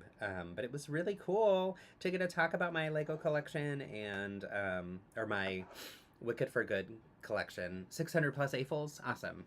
And I can't remember the companion pass numbers, but I think when you combined it, it was like almost 900 or something. That's how I remember reading it, but I could be off with the numbers. Regardless, it was massive. There we go. 950 plus AFOLs registered, over 615 mocks registered. Awesome. Like, holy moly, that's so huge. Over 615 mocks registered. 9 of those are mine. 4 of them were Philip's. When we did the math, I was like, oh, that's embarrassing. We need to register less things. So, but it was fun. It's just so fun to get to display. And like the things I registered, like one was my Lego Masters mini builds. So that's 6 builds. One was the Build with BJB challenge stuff. So that's also 6 builds. I did the Dreams stuff that I did for the Dreams website. So that was 3 builds. Like it just was funny to me to be like, oops, I brought too much stuff. Oh, okay. So these might be the hips. Let's find out. Okay, so take a look at this. So we've got, I was telling you about how we have those brackets, right? Well, these hip things slide in where there's those gaps, and those gaps go around those brackets, so it doesn't affect the math. That's why. That makes a lot of sense. Yeah, for Brick Rodeo. So really, really fun. It was really neat to have that many people there and to get to just have a really good time with everybody, like always. So, okay, cool. All right, and now there's another thing that's going to go in right there that's going to stick out ever so slightly more because of the way those brackets are. So, cool, cool, cool, cool. The other thing that I've been meaning to tell y'all, and I don't know if I mentioned this or not before, but I will be a part of the live streams for the Stand Up Builders, which is partnering with Stand Up to Cancer, and it is a fundraiser to raise funding for cancer research. To hopefully find a cure. So that will be between August 5th and 15th. I need to look at the website and understand better what all I need to do for that. But my plan is to be a part of the streaming for that, which will be fun. And so I'll share with y'all when that'll be and what I'll be doing on those different days. It might include some giveaways and things for people who are contributing to the cause. And it should be a really fun time. So I'm looking forward to supporting this cause. I've had plenty of people in my life, in my direct family, as well as close friends who've been affected by and impacted by cancer. And so happy to contribute in some way through these live streams. So that'll be actually, I think it's starting next week, which is nuts. All right, so now we've got this, and now you can see this piece slides in here with the brackets. It's going to kind of stud in right there. It doesn't connect up here. There's just that little gem kind of hiding there, which is fun that they have that piece in there, because really they didn't even need to include that one there. Oh, you can't see. There we go. On the side, but you can see it like just kind of curves out. These middle ones curve out a little bit more with the way the math works, and it just creates a little bit of that rounded texture for him, which is nice. So gives a little bit more of the curve left and right. But that is why the brilliant designers chose to do brackets side by side with snap bricks. And there is the final product. Y'all, the sniffing has got to stop. I'm so sorry. So very sorry. So I'll just drink more coffee. I'm sure that'll help. I'm excited that when I go to Slopes, I will get to meet Mayo in person. Mayo, will this be your first time to Slopes, I think? Is that right? I hope you're getting an opportunity to also explore other parts of the United States while you're here. And not just rushing in for the convention, but I also know that like it can be challenging when you have to take time away from life and work and other responsibilities to travel. So curious on what you're going to be up to there, though. Right now we're building some additional things. I think these are going to be the feet. No, these are going to be the arms. I am so confused or so off with these guesses. All right, just a moment. I'm going to get a tissue again.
And I'm back. Much better. I'm ready for these sniffles to be completely gone. The little bit of a cold that I picked up in New York, that little tiny bit is still affecting me, which might just be like a mix of allergies or something that's going to, but yeah. Yay, your first time at Brick Slopes because Brick Fair delayed entering the new digs in Virginia. Gotcha. Well, I'm very excited that you'll be there. I'm very excited to meet you in person and get to spend some time together. It's going to be a lot of fun. I love Brick Slopes so much. Have a lot of great friends who go every year, and the people who run it are fantastic and good friends of mine as well. So that'll be fun. I'm going to be leading the Gayfuls meetup there as well, like I typically end up doing when I go to different conventions. John will be there too, so it'll be nice to see him again, and in a context where he's not planning everything, so it'll be really nice to not have him super busy.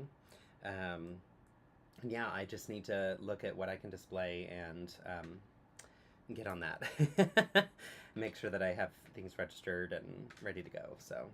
It's harder when you're flying with builds than when you're driving across town, for sure.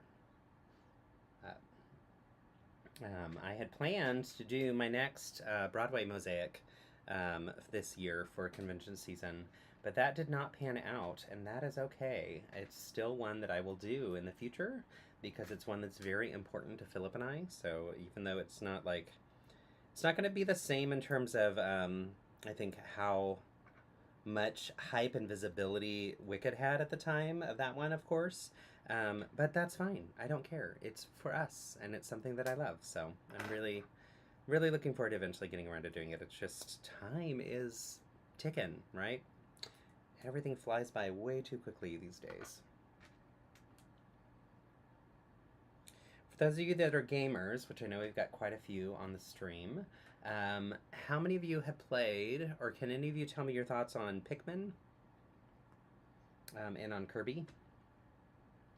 I was looking up Pikmin, Kirby, and Splatoon because I just wasn't familiar with them. I'm loosely familiar with Kirby. I played that like a couple times, but mostly played through Super Smash Brothers, so like not the actual game.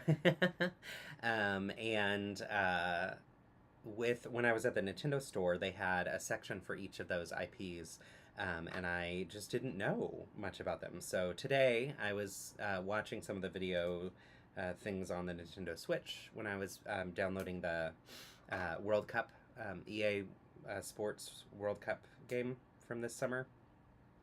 It's on sale for like another day. I think it's on sale through the 31st, so I wanted to make sure I got it before that sale ended.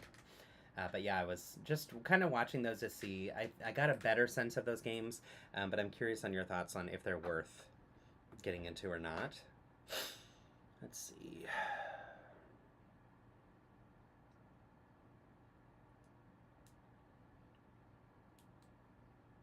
They look like fun, but I don't know that I need to. I really enjoy Pikmin, but it's not for everyone. It can feel a little formulaic, but I enjoy the puzzles. Honestly, so I currently am playing Zelda. It has a formula to it, right? And it has a lot of different types of puzzles that you're unlocking. And I really like that. Same with Mario. You know, it's a platform game, and I really enjoy the practice of like learning how to do things and then trying over and over again until you finally make it through.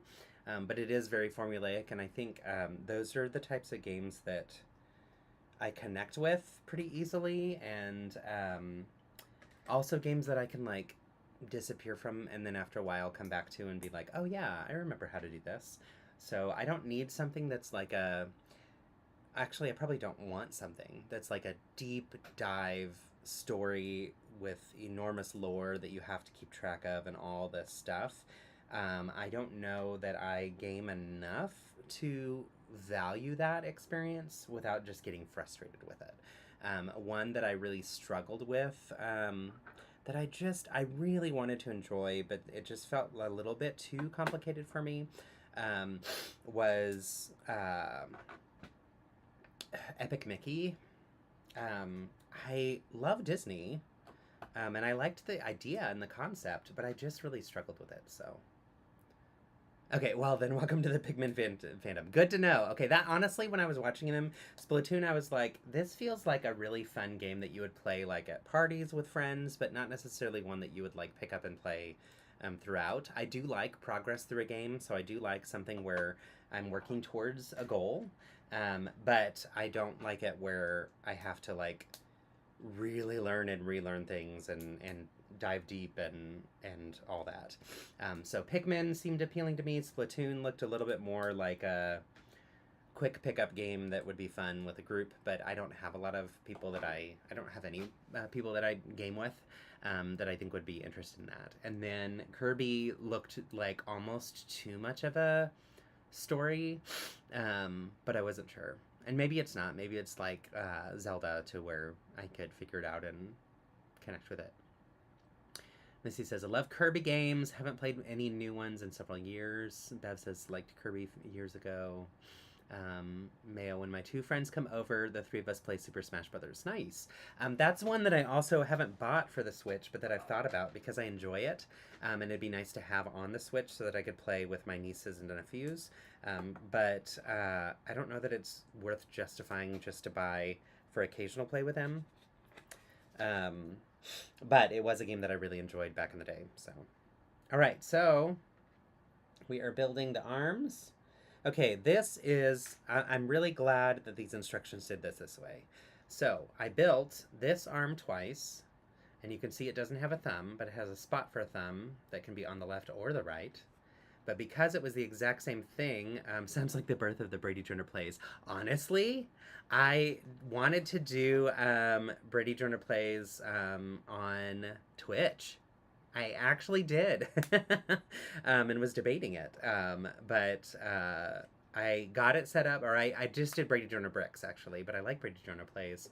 I got it set up to use, and I never did anything with it, because I don't have a capture card, actually. That was the main thing.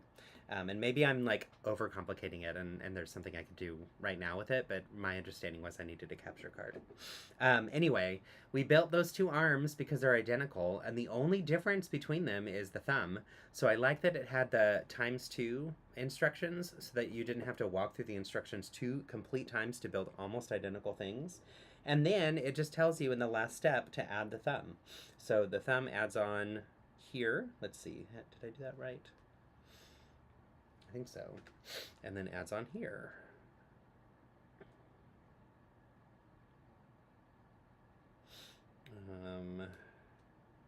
Oh, I didn't do that right. Let me twist that a little bit. There we go. Yay! So we added on the thumbs, but that's a smart approach when the only thing that you have to change between the two is just that little thumb. So, pretty simple build so far, or pretty standard from what we're used to seeing. In this, we've got the main torso part. We've got these two side walls that are like the sides of the body. I like the use of the differences between the brackets and the snout bricks to create a little bit more of that rounded nature.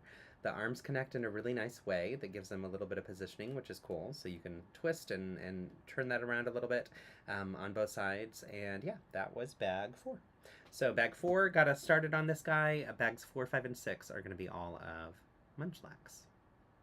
So 2 more bags, and then we're done. Let's see, it's 3:30.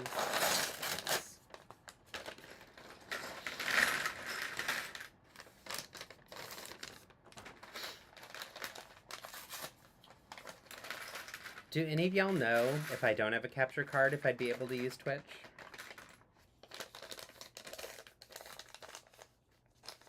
I might be way overcomplicating it. I'm also not like such a dedicated gamer that I feel like I need top of the line equipment for those things. The other thing too is, would people be interested in a Twitch streamer that's streaming on a Nintendo Switch and not a Switch 2? Like, that was the other reason why I thought, do I even need to move forward with this idea, or have I missed the opportunity because I'm on the old school stuff? Also, how quickly it became old school. I mean, it didn't really in the grand scheme of things. It was out for, I think, 7 or 8 years, but still. For Switch, you need a capture device. Okay. Okay, fine. I'll look into it again. You need one for streaming. They're pretty cheap and easy to set up. Do y'all have any recommendations of one that is pretty cheap? That would be nice to know. All right, this looks like we're going to be building out maybe the front. This might be where the feet go, or maybe the back. Oh no, this is the back. Okay. Also, if you didn't notice, take a look at these thumbs and fingers. These are that new cheese slope, double-sided cheese slope. So Nostalgia is so hot right now. I love and am embarrassed that nostalgia is, that Nintendo Switch should be nostalgia. That's really funny. Mark from Brickworld does Animal Crossing weekly. Really? Okay, I'll demute. Thank you. Bye, Mayo. Enjoy breakfast. Oh my gosh, I'm hungry now with that little waffle. I want a capture card and I want to do it right. I'd love for them to just send me one so I don't have to pay for one because money is tight and travel takes money away as much as we love it. But yeah, that would be like a necessary thing to have, of course, if I wanted to do some streaming. So, but I would enjoy it, and it also would give me something where I could like have dedicated time to do gaming, and then I could like plan that a little bit more intentionally as opposed to just like pick it up here and there. Because what happens right now is I kind of go in and out of phases with it, but I like the idea of working towards a goal with it, and I think doing streaming with it would add to the fun with that. Plus, I've gotten so comfortable with doing streaming with y'all with this. You give me lots of good practice. So, you think yours is ribosin and was like $25? Oh my gosh. Okay. I was clearly looking in the wrong places because the ones I was finding was like $200-300. So clearly, I did not know what I was looking for. I don't need something super fancy. I just was wanting to do. I was wanting to try it, and for $25 I could try it. For $200, I'm not willing to pay that, and just to try it, you know, like that felt like more of a commitment. So that's good to know. Cool. I will take a look and see what I can find. Thank you. Also, maybe I need to join one of Mark's Brickworld ones and just see kind of how he handles it and what that's like and get a sense of it. I've never actually watched anybody's Twitch stream either because I downloaded it but didn't know how to use it yet, and just set my account up and then set it aside. So yeah. All right, more of these little fun weird cheese slope things. They are all over this set. Which they make like a nice little texture that's almost like the bottom of fur, maybe, when you have it like this. It's not what I was expecting to see in this set. There's an Amazon Renewed Elgato card that is higher end for $134 if you want to go higher. Oh yeah, those are usually for like Xbox or PlayStation, the really expensive ones. If you're just doing Switch, under 30 will work great. That is good to know. And I think that's also where like, I didn't know where to find that information. Obviously, I should have just asked y'all. But it was hard for me to find any of the information about it. So when you search for capture cards, instead of it asking me what I'm planning to stream on, it just was asking like what type or how many devices you wanted and whatever. And all of the recommendations from all of the websites were like, get this Elgato one, get this, you know, all these other ones that were in the hundreds or $200 range. And I was like, I don't know about that. So good to know that maybe a Switch doesn't require the most. Also, I learned just from joining some of those online forums about how many people are still really excited about and into Animal Crossing on the Switch and are going to continue that. So once you do it, it's just use another source in OBS. That's awesome. I know how to use this now. Okay, y'all, you're making me so happy. I can try this. Okay, I'm going to do a little bit more research and think about it more, but I may come up with, or I may follow up with y'all on that. So if I do, will you promise to watch me at least once and give me feedback? That would be fun. It'd be nice to know that I have a community that's helping me out from the beginning. Y'all have been so great on here, so. And can you stream from Twitch and YouTube simultaneously, do you know? Because that was the other thing. I know that some people have been doing brick building on Twitch, and I was like, maybe I need to be doing both at the same time. Like, maybe that's what I do with it, and then don't actually do the gaming. But I kind of want to do both. So, whoops. It's also, those are things that I feel like I should know, but it's like, if you've never done it, you may not know how. Okay, here's the back. Let me remove that video. Ta-da! Here we go. So I like the use of those double cheese slope things. That's like the corner cheese slope to create that little texture at the bottom. These are clipped in at the bottom so they can curve in a little bit, which is nice. That gives it a little bit of that rounded on the back. And then it just snaps right on top of the snot bricks. And now he's got like almost the bottom of a skirt. Yay! Okay, awesome. Good to know that I can do both. I figured that if I was doing both, I was going to use StreamYard or something, but actually, if I can do it through OBS, then that is the plan. I would love to do it that way. For any of you that have Twitch and use it, do you ever watch LEGO Builder Twitches? Or do you only watch gaming Twitches? Are LEGO Builder Twitches a thing? I think they are, because Dr. Cat does it. I feel like when we were talking about, when she was saying, you have to apply to be in the LEGO Ambassador Network, she was telling me all about how she does it in Twitch, I think.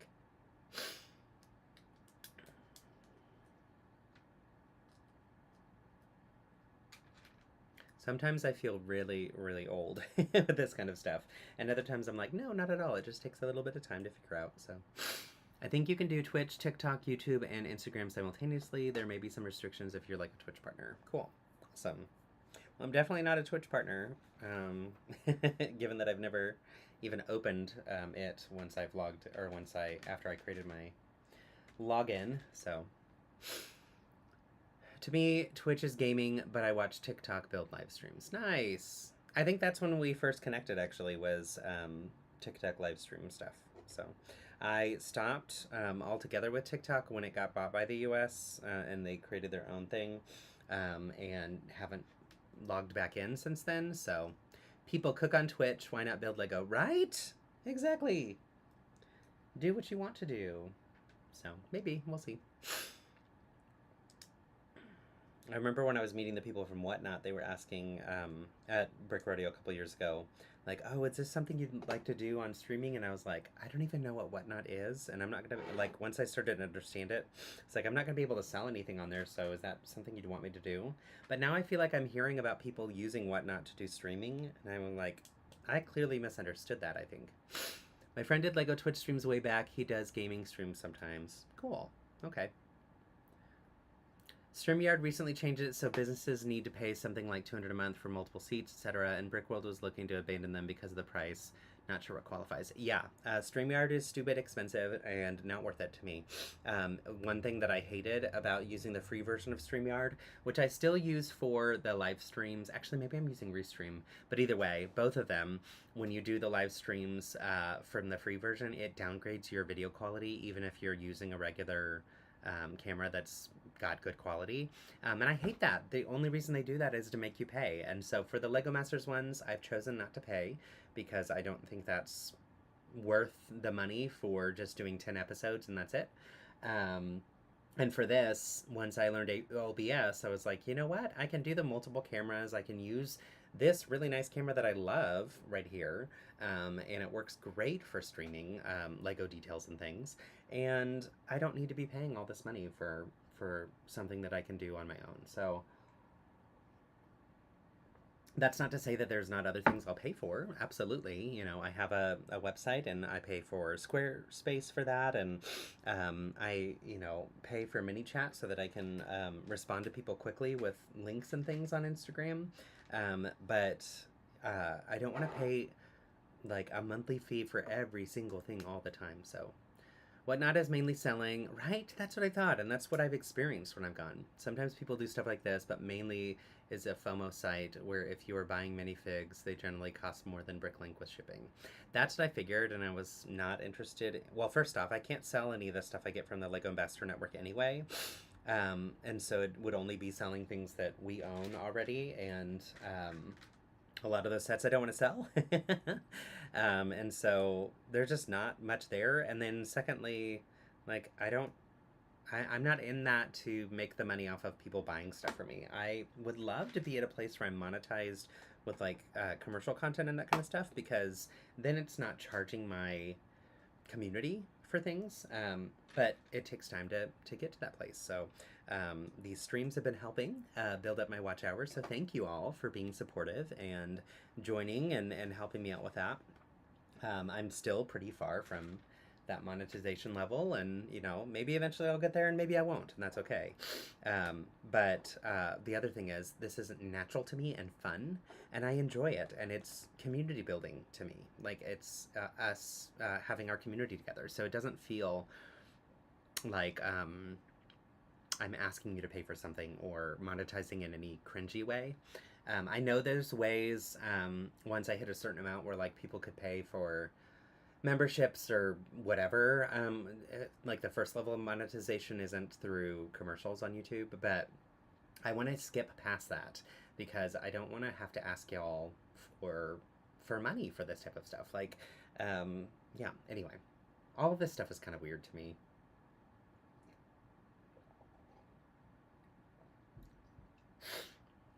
But the streaming has just been fun. Like, I've really legitimately enjoyed it. And the reason I enjoy it is because of y'all. You're so wonderful. And we have such a good community here. So.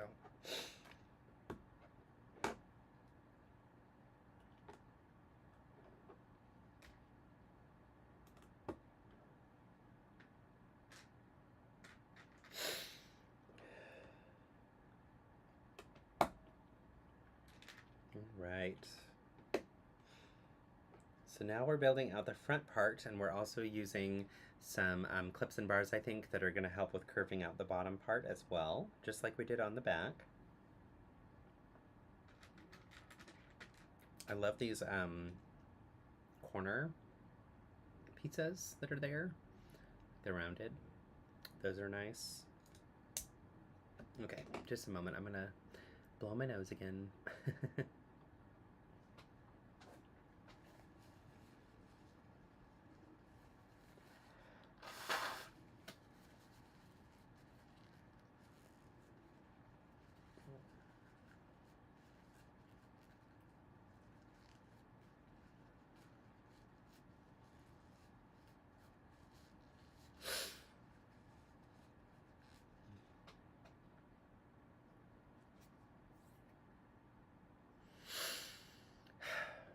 Okay, back again. The Brick World channel has some private videos from the Brick World 2020 online show, but mainly it's $1 a month if you want to support, and you get nothing in return, like the Buy Me a Coffee thing. Yeah, that's, I did set up Buy Me a Coffee, which was in order for me to I needed some kind of platform where I could get people the digital instructions for things. And for most things, I didn't really want to charge money for the instructions because I want my community to be one where people can come to learn. And yes, people pay for education, people pay for tips and tricks and whatever, but I wanted it to be accessible. And so I put it on Buy Me a Coffee with the idea that if someone wants to tip and provide some kind of gratitude, awesome, that's wonderful, I appreciate that. But if people don't have the funds or ability to, that's okay too, so that's worked out well. I've had a few people tip here and there, which is nice. I appreciate that, of course, when that happens, but my goal is not to like overly monetize everything with my community, because it's not fun to go to your friend's stream and be like, oh, I'm being asked for money for, to help pay for the stream and all that kind of stuff. All that said, like, I support my friends. I want to support their content as well. And, so I'm glad that there are people who are willing to do that kind of stuff. I just don't want it to have to exist that way. I'd rather have it be just up to the person to decide if they have the ability to and want to. My goal is never to make stuff that's exclusive to where, others aren't able to engage. So.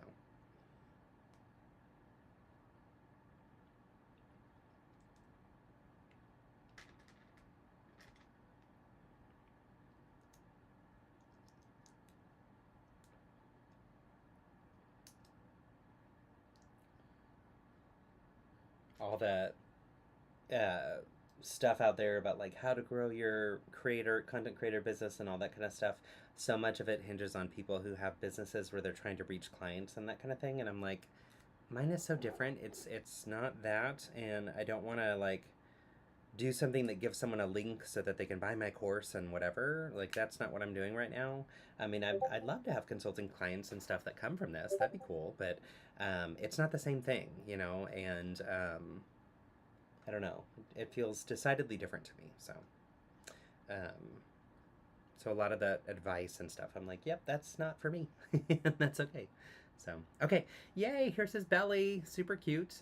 We've got some different spots that I think we're gonna build some additional pieces on, and the legs are gonna pop out too. I wonder if the legs will be here. I think they're gonna build out from the sides, and this will just connect some things that curve, but we'll see. These come together quite nicely. I like the tan with the teal. I don't know that those are colors I would have put together, but it makes perfect sense.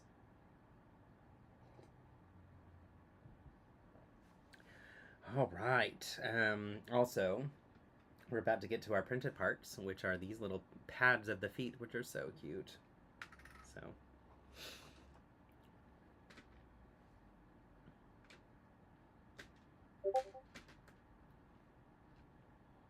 Well, I appreciate how committed you are to accessibility. Coming to the hobby can be incredibly daunting, but the space has been really informative and welcoming. That's awesome to hear.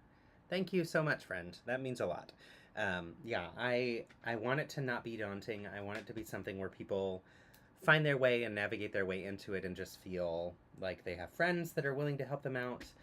You know, I feel like most Lego builders are nice and friendly when you get to the core of it, but maybe they don't think to volunteer information and to share information proactively. It's more like you have to ask them about it. And so I wanted my community to be one where people know they can come to learn and to make friends and connect and such. And hopefully to model that for others too who aren't sure if that's what they want to provide, because we can all do different things, right? No one has to do everything the same way. But I do think there's some value in thinking about what you can do to help other people connect. So, and everybody has their own goals. That's what mine's more about. So, feel the same way on that browser extension. It's able to save me money now. Yay! Now I need to go and spread the word. Absolutely, yes. Which also I need to try it. So since you shared the information and everything like right before rodeo, I haven't had any projects to test with it yet, but I'm looking forward to it. So yeah. And I appreciate you using the Discord as a way to reach other people and share these different things. That's also part of what I love about our community is like there's cool things that we're each doing, and if you find a way through our community to connect with others and have people test your stuff and give you feedback and input and whatever, awesome. That's wonderful. I'm so glad that can be something that comes out of our community. So.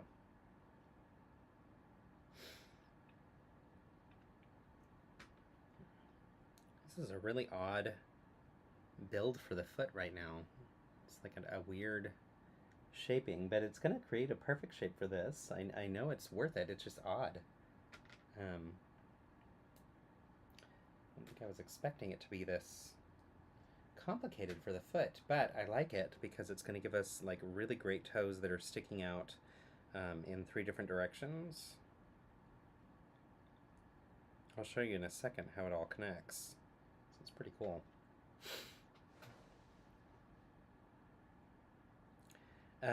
The Donkey Kong one, it's really fun. I was debating using that as my live stream today, but I decided not to because I started the process doing it as time-lapse build, and I have the setup all set up on my table out there, and I just was like, you know, I want to continue that and finish it because that's one that I want to do like a full-on actual review of.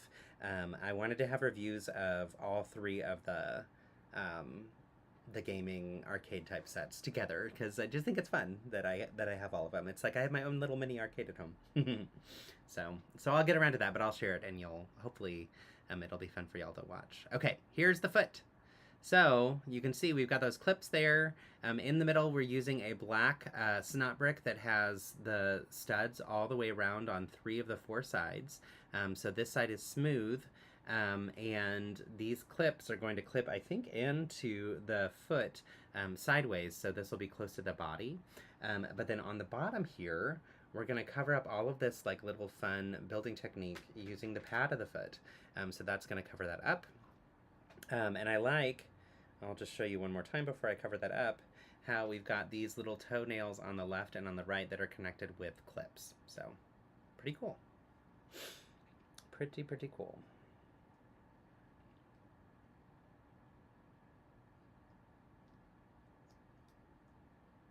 Right, so once we have that on there, that's cute. And then before we clip it on, we actually add some additional of that teal color that's going to curve out to the sides and create that rounded front of it. So.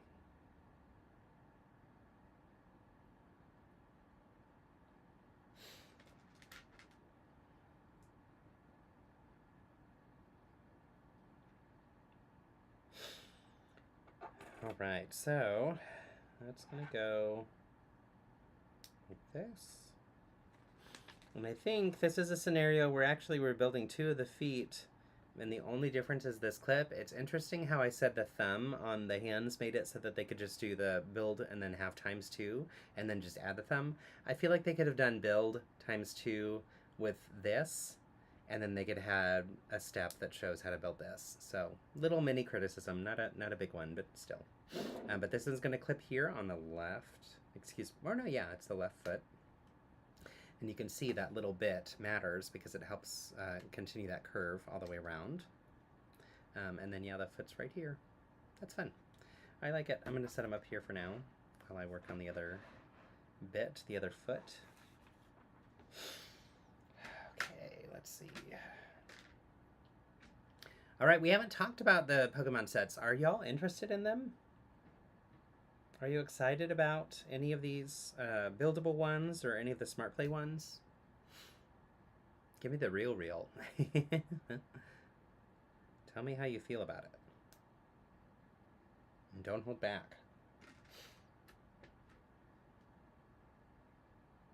I'm very excited to get to open those Smart Play sets soon and play with them just to experience them. I kind of loosely experienced the Star Wars ones a little bit when we were displaying at South by Southwest, but not too much, so I'm looking forward to this one. And I've heard good things about the Pokemon ones, so I think people are liking them so far, but we'll see. You're interested mainly in the Arcanine one, mainly just love the look of that cat. It's beautiful. And it's the perfect size. I really like the scale of it, honestly. I mean, I'm not done with it, but Munchlax, while he's going to be a tiny little, I almost said little bug. He's a tiny little bug. Tiny little build. The core with the build with the base and everything might even be a little bit taller than Arcanine. So it's the cheaper of the two because Arcanine has a lot more pieces and parts. But yeah. I'm really pleased with the size of Arcanine. Whenever it's Arcanine, like it's obviously canine is in the name on purpose, but I wonder if it's Arcanine versus Arcanine. Here, we'll try this. If I say Arcanine, that is 1, and if I say Arcanine, that is 2. Which way is the right way to say it? Arcanine, 1, or Arcanine, 2. Or I don't know, 3. You're coming out of your Pokemon Dark Ages, so you missed a few generations, but the Arcanine and Munchlax ones look adorable. Also, unpopular opinion, I think Pokemon and Smart Bricks are perfect together. I love that unpopular opinion, and I agree, but also, I will tell you more. You say Arcanine? Me too. Well, obviously. I think that's right, but I don't know. I agree with you on the Smart Play. I am not obligated to say that from LEGO. They'd like me to, of course. They want everybody to like their products, but there's not like any requirement that I say that. But truthfully, so far I like the concept, and I think that it works well with what I saw in our demo that they allowed us to go through for the Pokemon sets.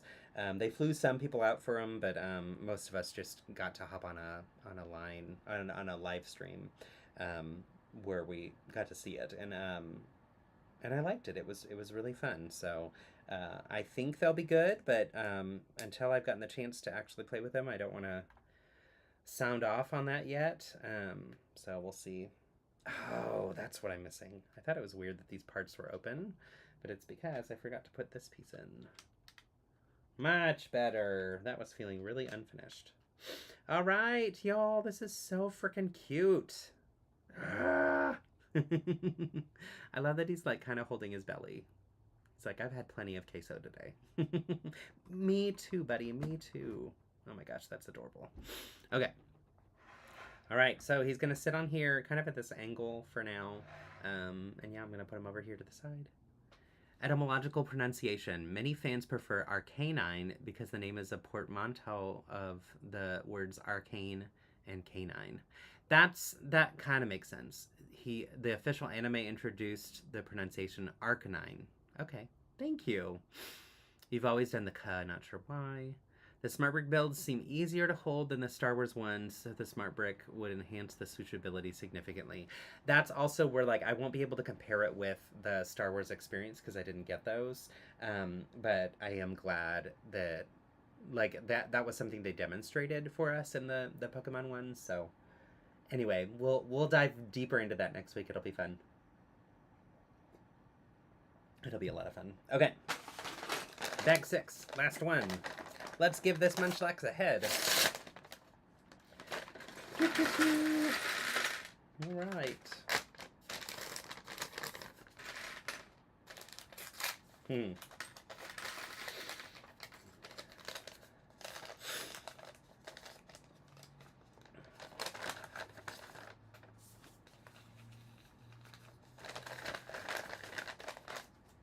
Ta-da! Bag 6. Last bag. Here we go. Looks like we're starting with a core in the same way that the body had. Using the same exact pieces, actually. So lots of snot bricks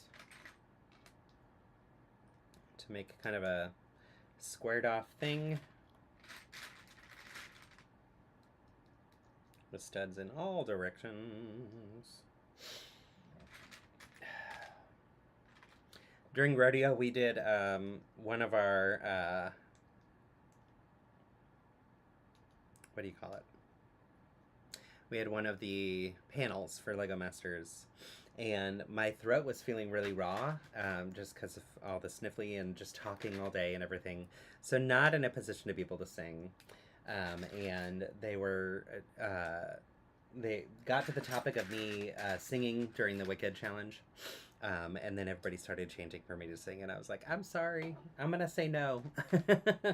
If this were different circumstances, I would say yes, I love to sing and it's fun, but no, I can't.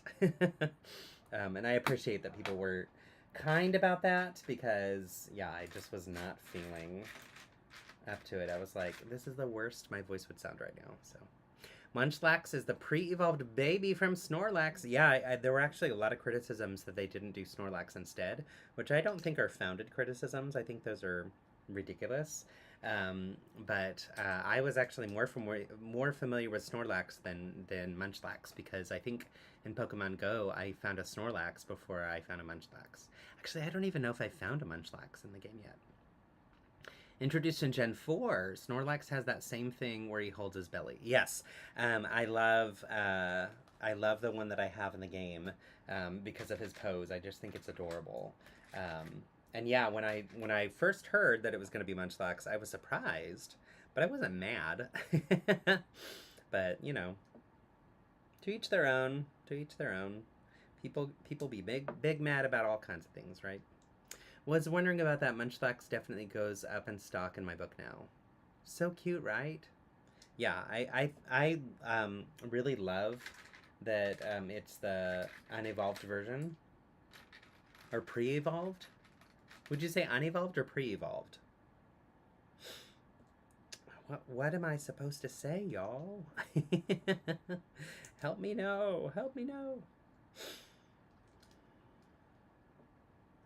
Y'all, I have that song, Take a Look at My Girlfriend, She's the Only One I Thought, ba-da-da-da. I don't know why. Like, why is that in my head? That is so random. And I don't know the song. Like, I mean, I've heard it a million times probably, but I don't know it enough to even sing it, and it's just like, just that little part of the song is looping in circles in my head. Go away, brain. Stop doing that. My brain hyperfixates on songs, so. I'm sticking to Bebe in my best Moira Rose voice. Yes! Bebe. Bebe Snorlax. I like it. Instead of unevolved. I think I'm going to say that from now on.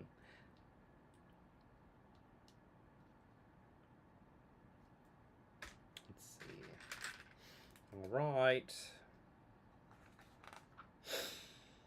Okay, oh, cute. Okay, so this is the head. So far, it's just a block. But we're going to make some really adorable chubby cheeks here in a second.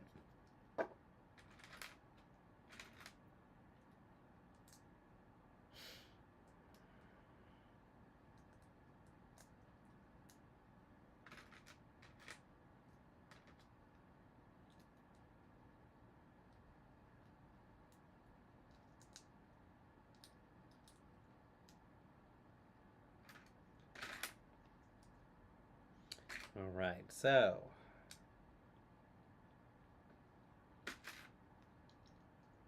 I was saying something too soon. It made it sound like I have something to show you.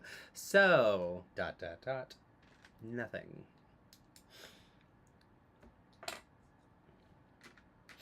All right, here's one chubby cheek getting started. I like the use of the two different curves here that create a really unique shape. And I also like the use of the two different colors that are perfect for his little face. His little baby face. So yeah, nice curve. It's going to go like this because that'll be where his mouth is, where the red is, I think. I'm guessing the red is there so that if we do see inside, we'll see a little bit of red peeking out. Like it's his tongue or the inside of his mouth.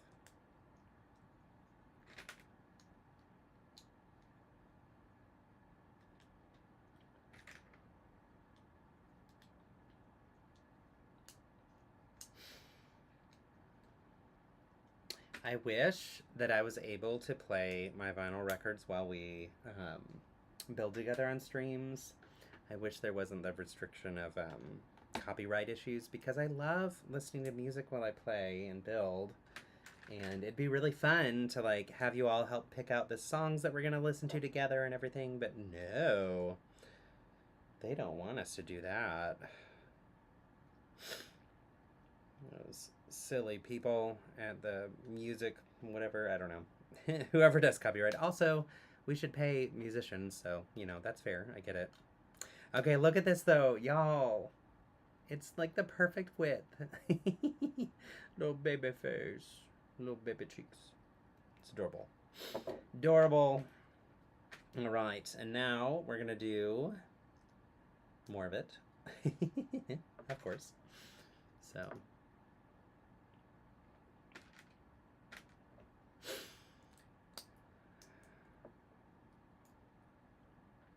For those of you that went to Rodeo, did you get a chance to look at Jumanji?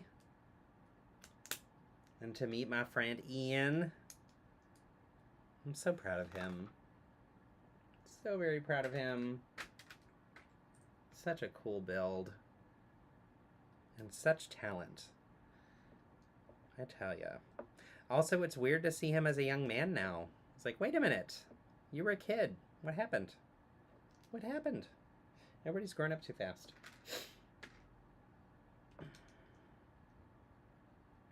But very, very excited to see that Jumanji build come to LEGO Ideas and get approved.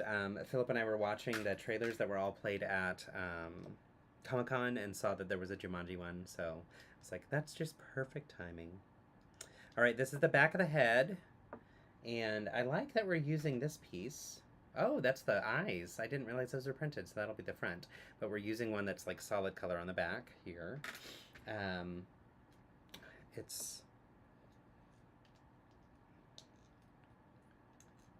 then we use these angled pieces to create the angles that are perfect for this. So you can see it here. It's just like, the back of your head is ridiculous. All right, there it is. Snap it into place. Make sure that it's all studded down, which it's not wanting to. Something is wrong here. What is happening? What is going on there? Ah. There's a little tiny blue. There we go.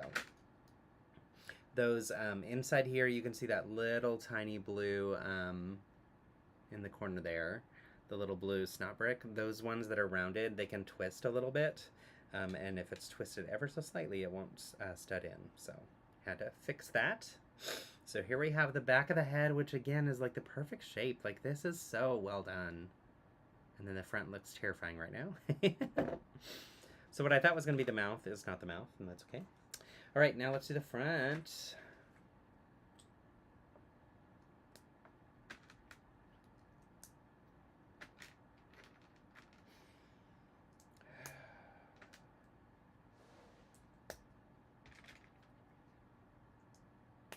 Today I went back to Hook and Eye to drop off all of the dress forms for my friends who loaned them to me to use for the display. And it was so fun to get to talk with them about the display and how much fun Brick Rodeo was, and share with them about how much I got to brag about the partnership with them and how amazing those women are that work there. So that was really, really cool. And nice to see them. One of them, Lindsay, just got back from Comic-Con. She was at San Diego Comic-Con. And she was saying maybe we need to do another collab where we do Lego wearable stuff for Comic-Con next year. I was like, oh my god, yes, let's do it. That'd be fun. But we need someone who's independently wealthy who can pay for all the bricks and things. So, but yeah, it was really nice to chat with her. I hadn't seen her in a while. She wasn't there when I picked up the dress forms because she was getting ready for her trip. So yeah. Oh my gosh. Okay, so Munchlax's mouth is closed and it's adorable, and those eyes, I just love those eyes. That's just too cute. So, all right, we will put this on the front. Hello. Okay, so just take a look at this gives you a sense of the shape underneath. It's like perfectly rounded square, but it doesn't feel like that because of the way these angle in. It's really a nice use of parts to create the right shaping here. Yay!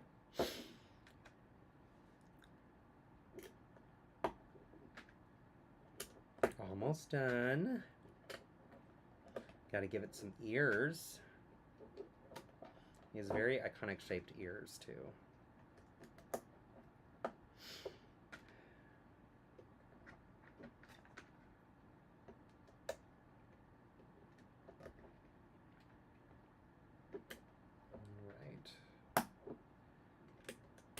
Finish tiling off the top of this, but you don't see any of the insides of the head. And that's going to make such a sleek ending. And then, I think we'll put on those ears. Oh no, we're going to put the neck on first. So, this goes in here, and it attaches inside here, which allows us to twist and turn it, y'all. This is so cute. No, no, don't do it. Don't do it. Adorable. And then we got the ears. Great parts. Great parts. Little baby. Little baby. And the ears are going to go. How does this go? What am I doing wrong here? That's this way. Oh, there we go. Perfect. Okay. There and there.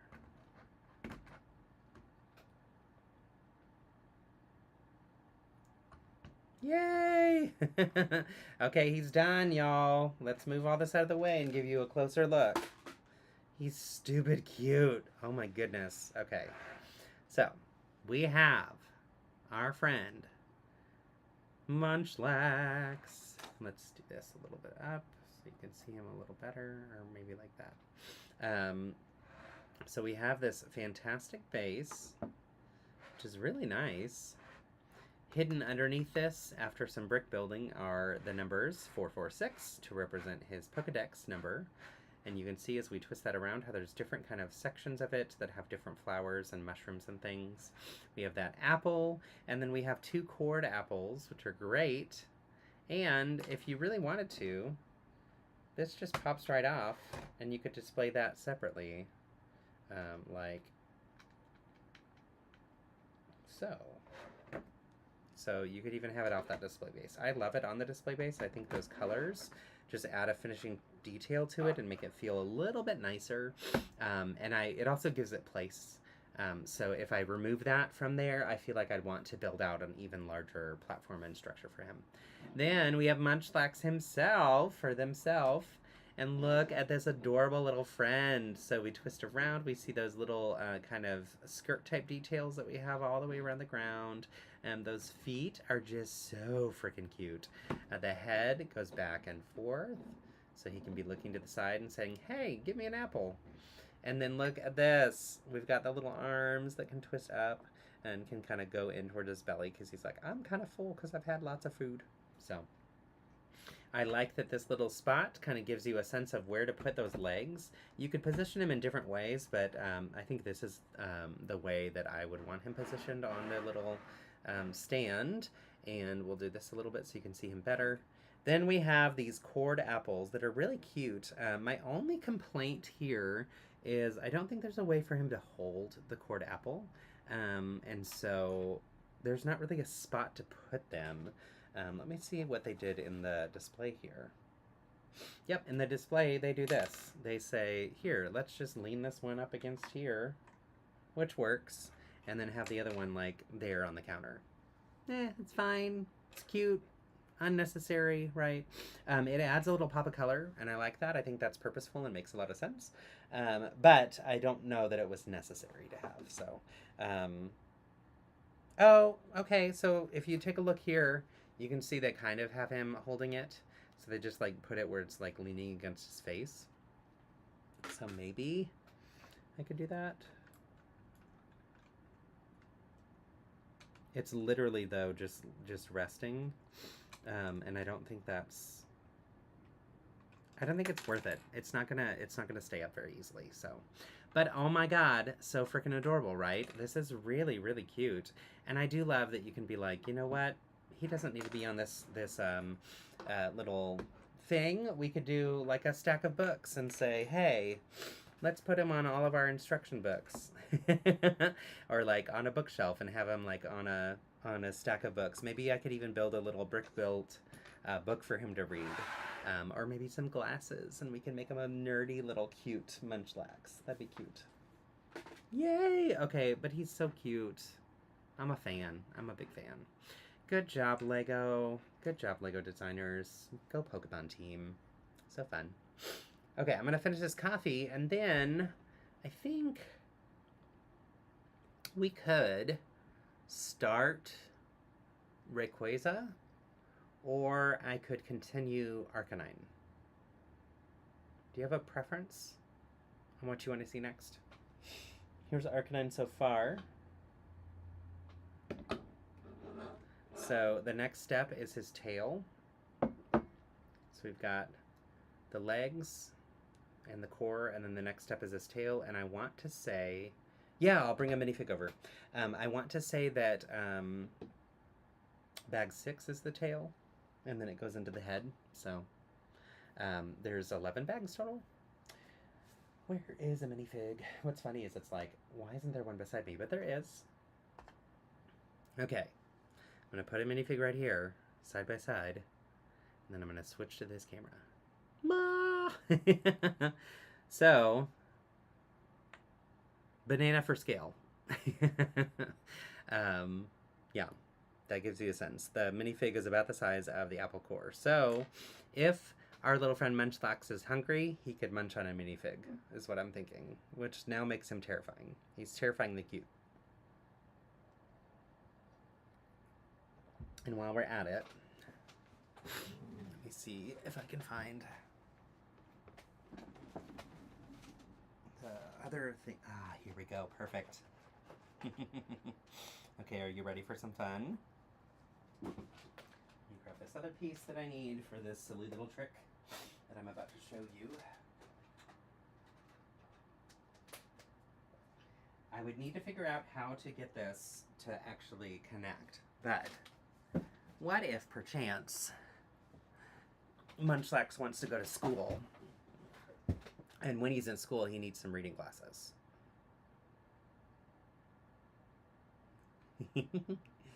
Does that work? There we go. There we go. I kind of love that so much. And also, they don't quite fit, but that's also kind of part of the fun.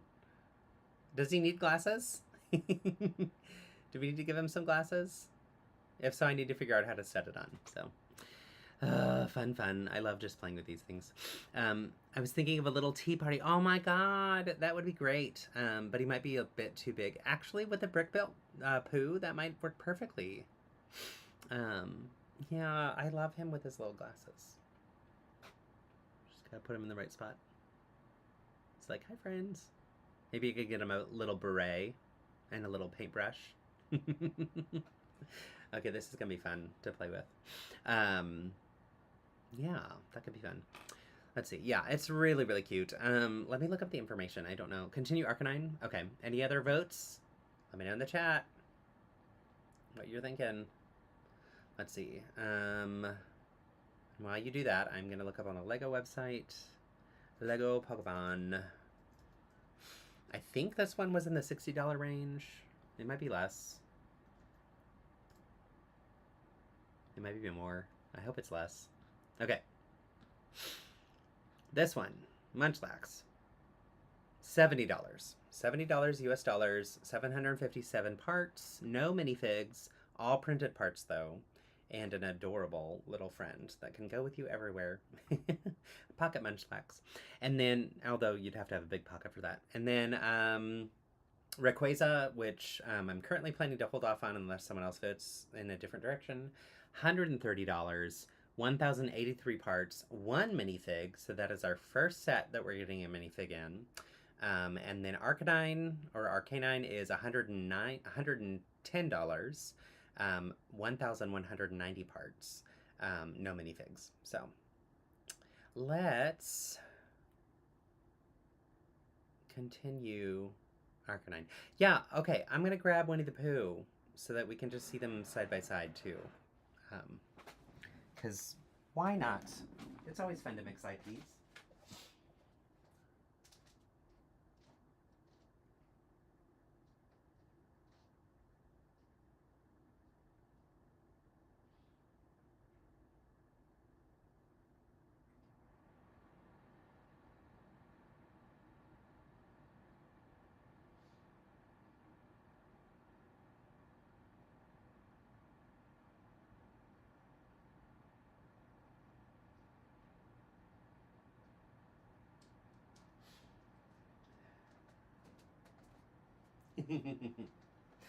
Y'all are too silly. We're setting up a little tea party. Or a big tea party. Okay, let's move this to this camera. There we go. Alright, so I think we're gonna need to have... I'm gonna need to move this a little bit. Here we go. It almost looks like Lotso wants to eat Munchlax. Ah, it's like he's being attacked. Yeah, I don't know about the scale of this, y'all. If I take Winnie the Pooh out, it feels a little bit more okay. Kind of. I don't know. They could be friends. But, like, this feels terrifying to me. He's like, lunch.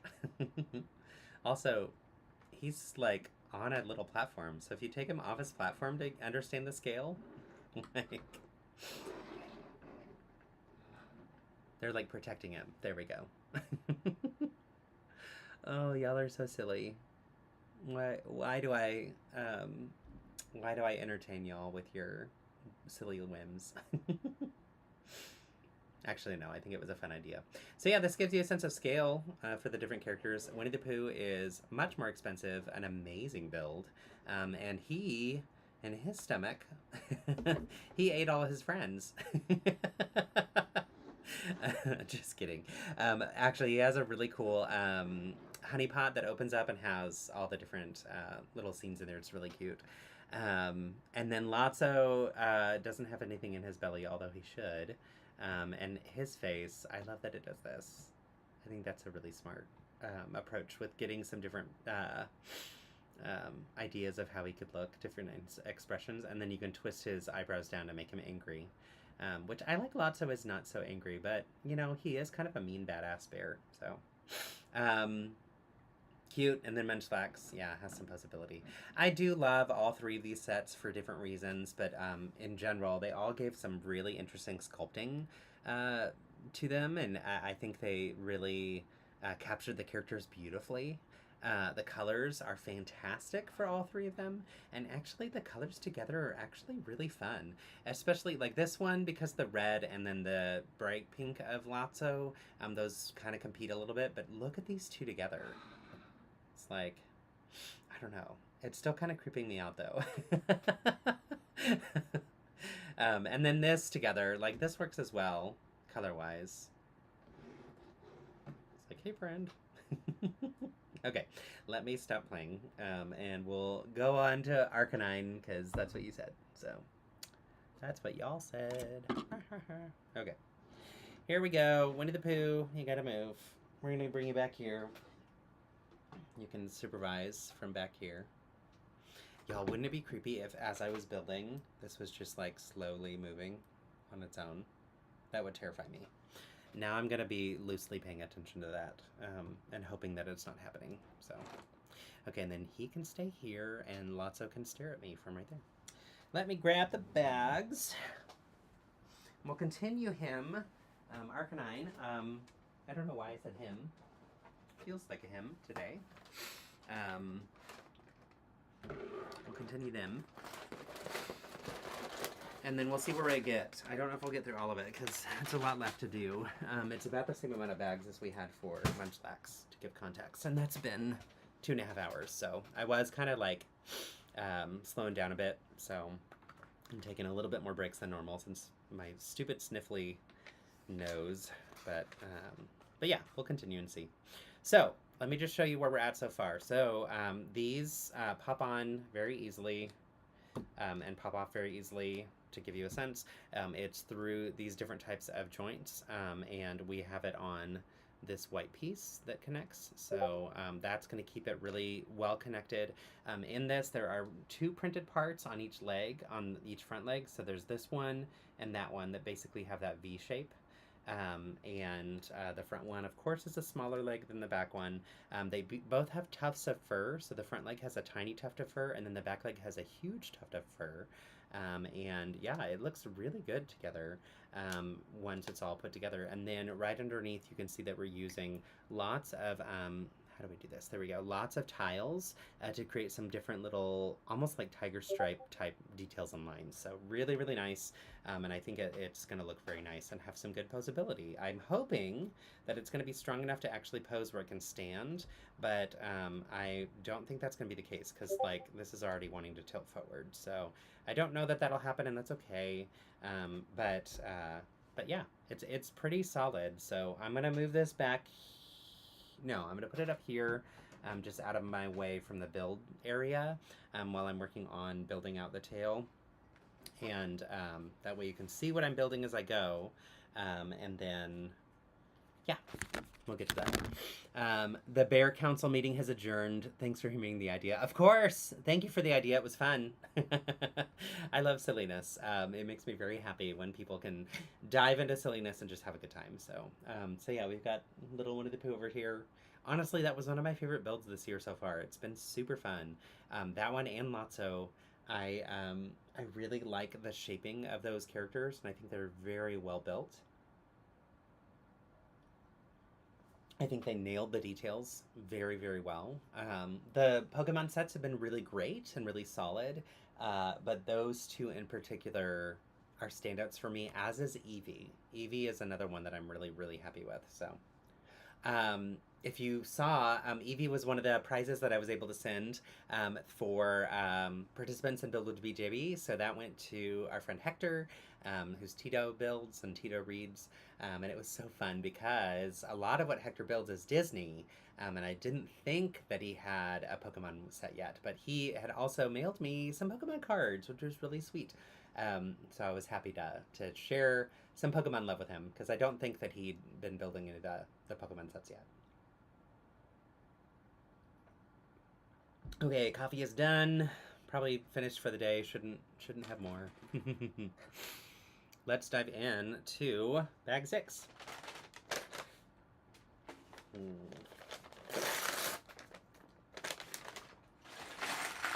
actually, for the sake of room, I'm going to move some things around, which includes putting my coffee up.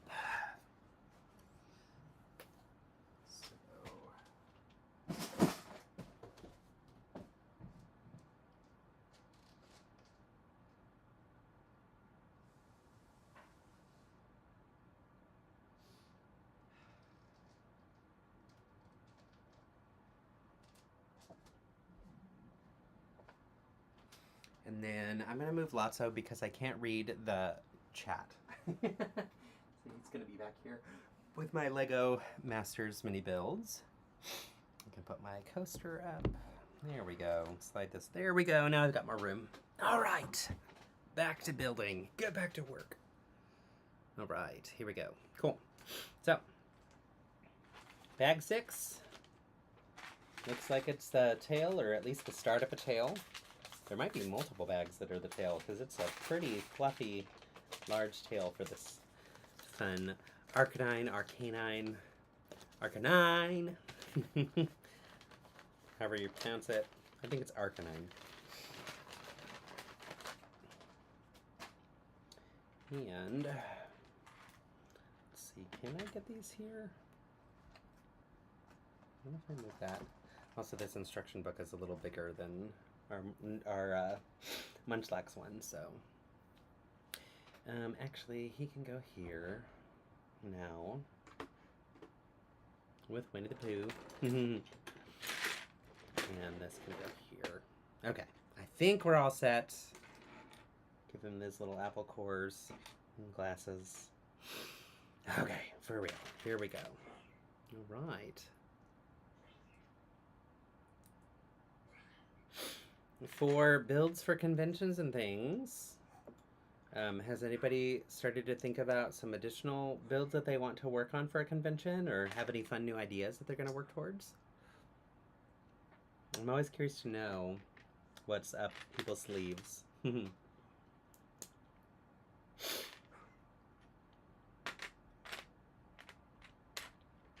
I don't have a specific build for the upcoming conventions I'm going to, but I do want to do my next Broadway build by the time next cycle comes through with conventions. So we'll see if I'm able to get around to it, but that would be wonderful.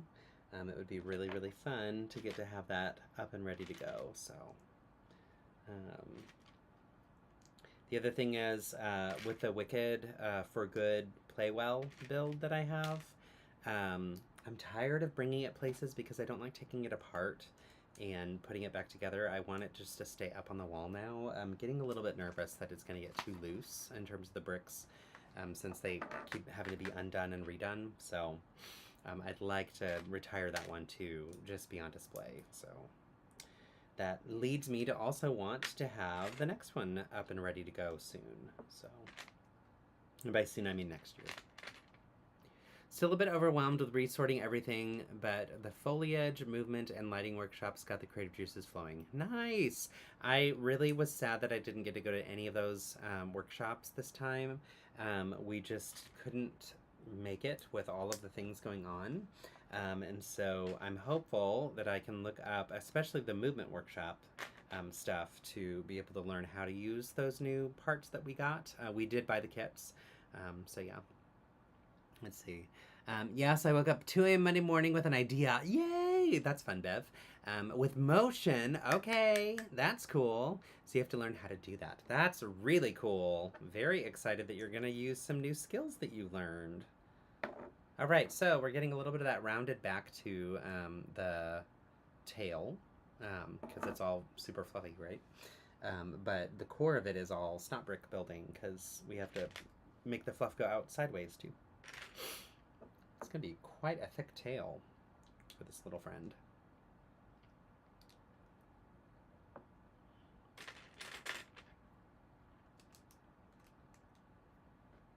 That's fun, Bev. I'm excited to hear more about it, or to see it once you're ready to start putting together things.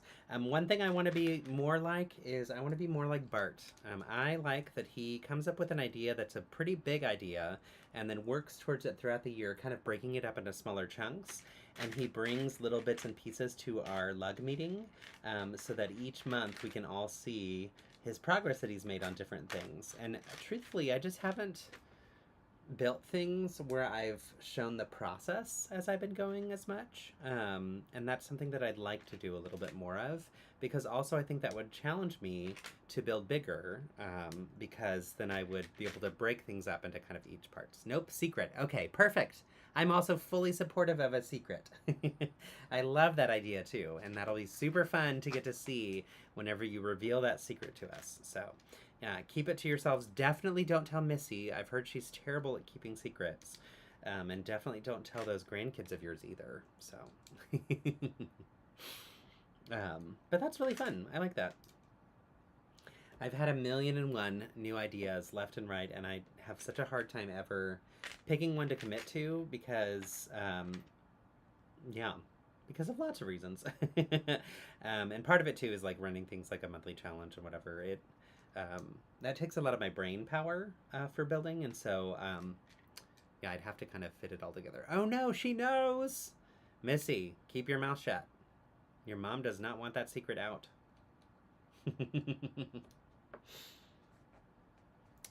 Just being silly, of course. All right, all right. Let's see. I want to show you. So I mentioned Tim Doyle, who's that artist that that we bought the painting or the print of, that does screen printing.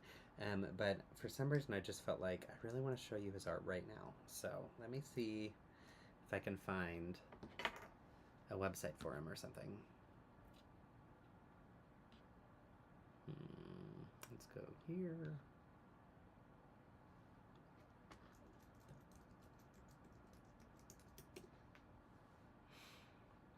Okay, here we go. So,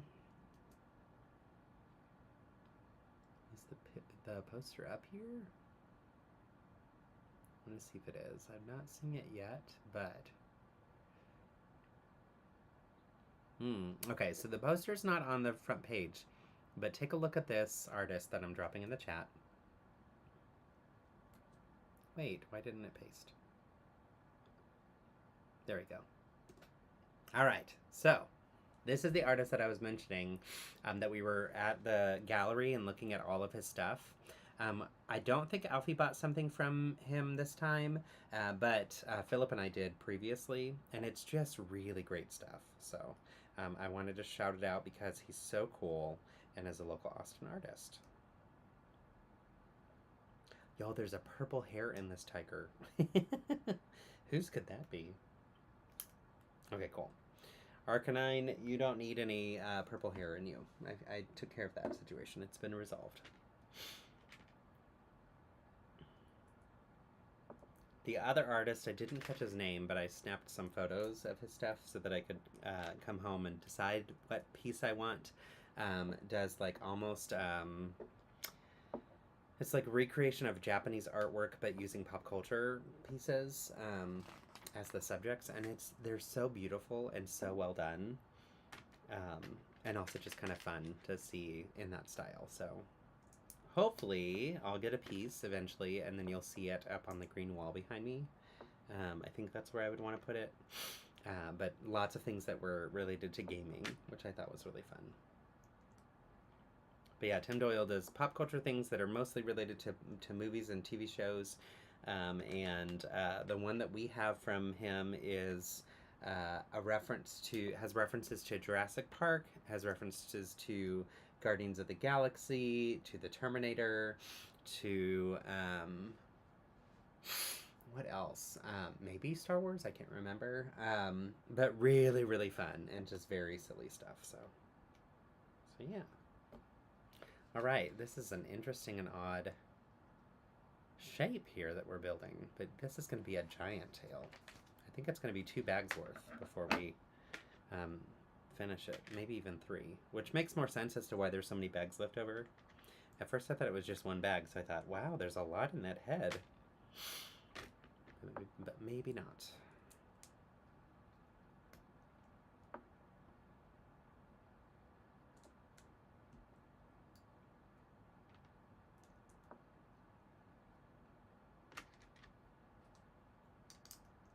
But yeah, one of the prints that I was really excited to see yesterday is a Tim Doyle print that's Pizza Planet. And it's just too freaking cool.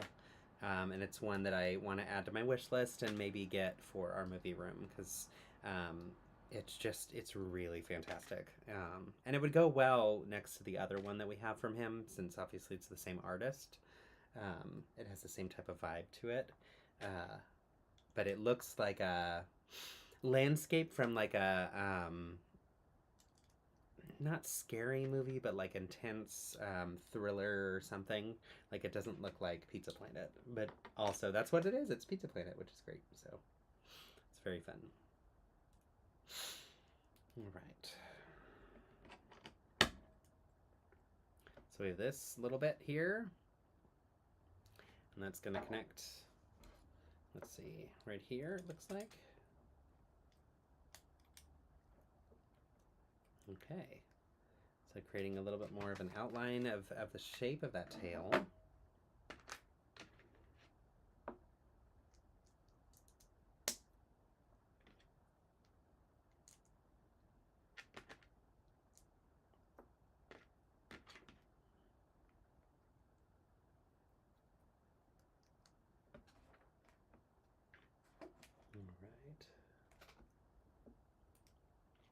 Got distracted looking at Tim Doyle's art. Such a cool concept. Isn't his stuff great? Like, so freaking cool. Yeah, I wanted to make sure that I shared the artist because I'm so impressed with his stuff. So, all right, and then this shows here. I love when they do this in the Lego books or the instruction books where it shows the flat image that you can lay the thing on, and it's a 1-to-1 scale to make sure that you built it correctly. All right, that was bag 6. Bag 7. Oh. 6, 7, and 8 are all part of the tail. And then 9, 10, and 11 are the face. All right. Here's 8. So I'll wait on that one until later. Where's 7? There's 7. Yeah, his stuff is just really, really good. I love local artists and local art.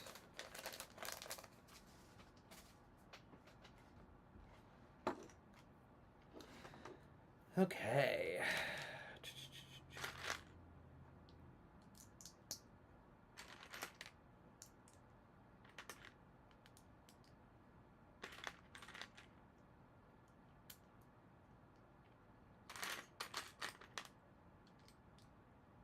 Do y'all have any art up in your house? And if so, do you know the names of the artists that created it? Like, can you tell us a little bit about it?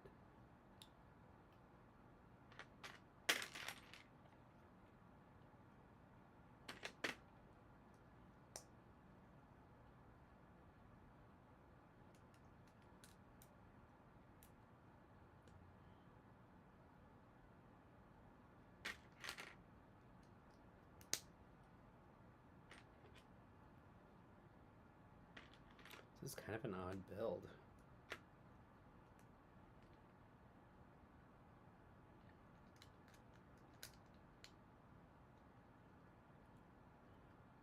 It's like just weird plate stacking right now.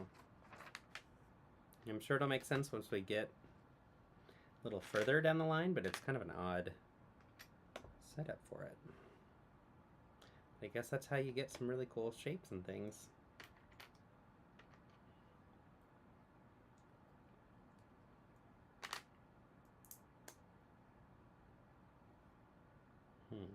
Okay, and we'll go like that.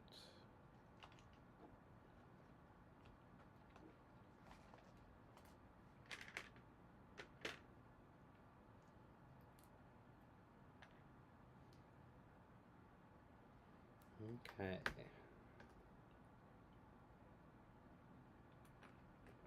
There we go. All right, so now it's starting to take a little bit more of a shape to it. Once we get some of those like slide lines to it. IKEA. Okay, that's fair. There's some fun stuff there. Yeah. My mother-in-law did oil painting, watercolors, pastels. Oh my gosh. Okay, I need to see pictures, Bev. That's really cool. That is really, really fun.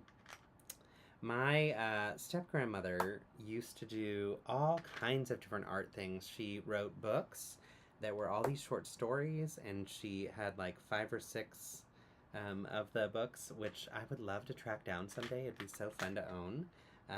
She was really quirky and weird and fun, and just a very goofy soul. And so, yeah, I'd love to have those books. But she also did some paintings, and I remember her paintings were up in their house. And both my grandfather and my grandmother or step grandmother have passed, and so I don't know what happened to any of that stuff. It probably went to her biological children. But yeah, it'd be really fun to just have one of them, to remember her by, and just to have this piece of art that came from my family. That'd be pretty cool. Maybe I need to look into that. I should probably look her up and see if I can find anything online. Since she wasn't around now, when things are easy to find online, it might be really hard to track stuff down. I don't know. All right, getting more of that rounded nature of it too. That's just kind of gonna finish this off a little bit and make this look more curved and fluffy.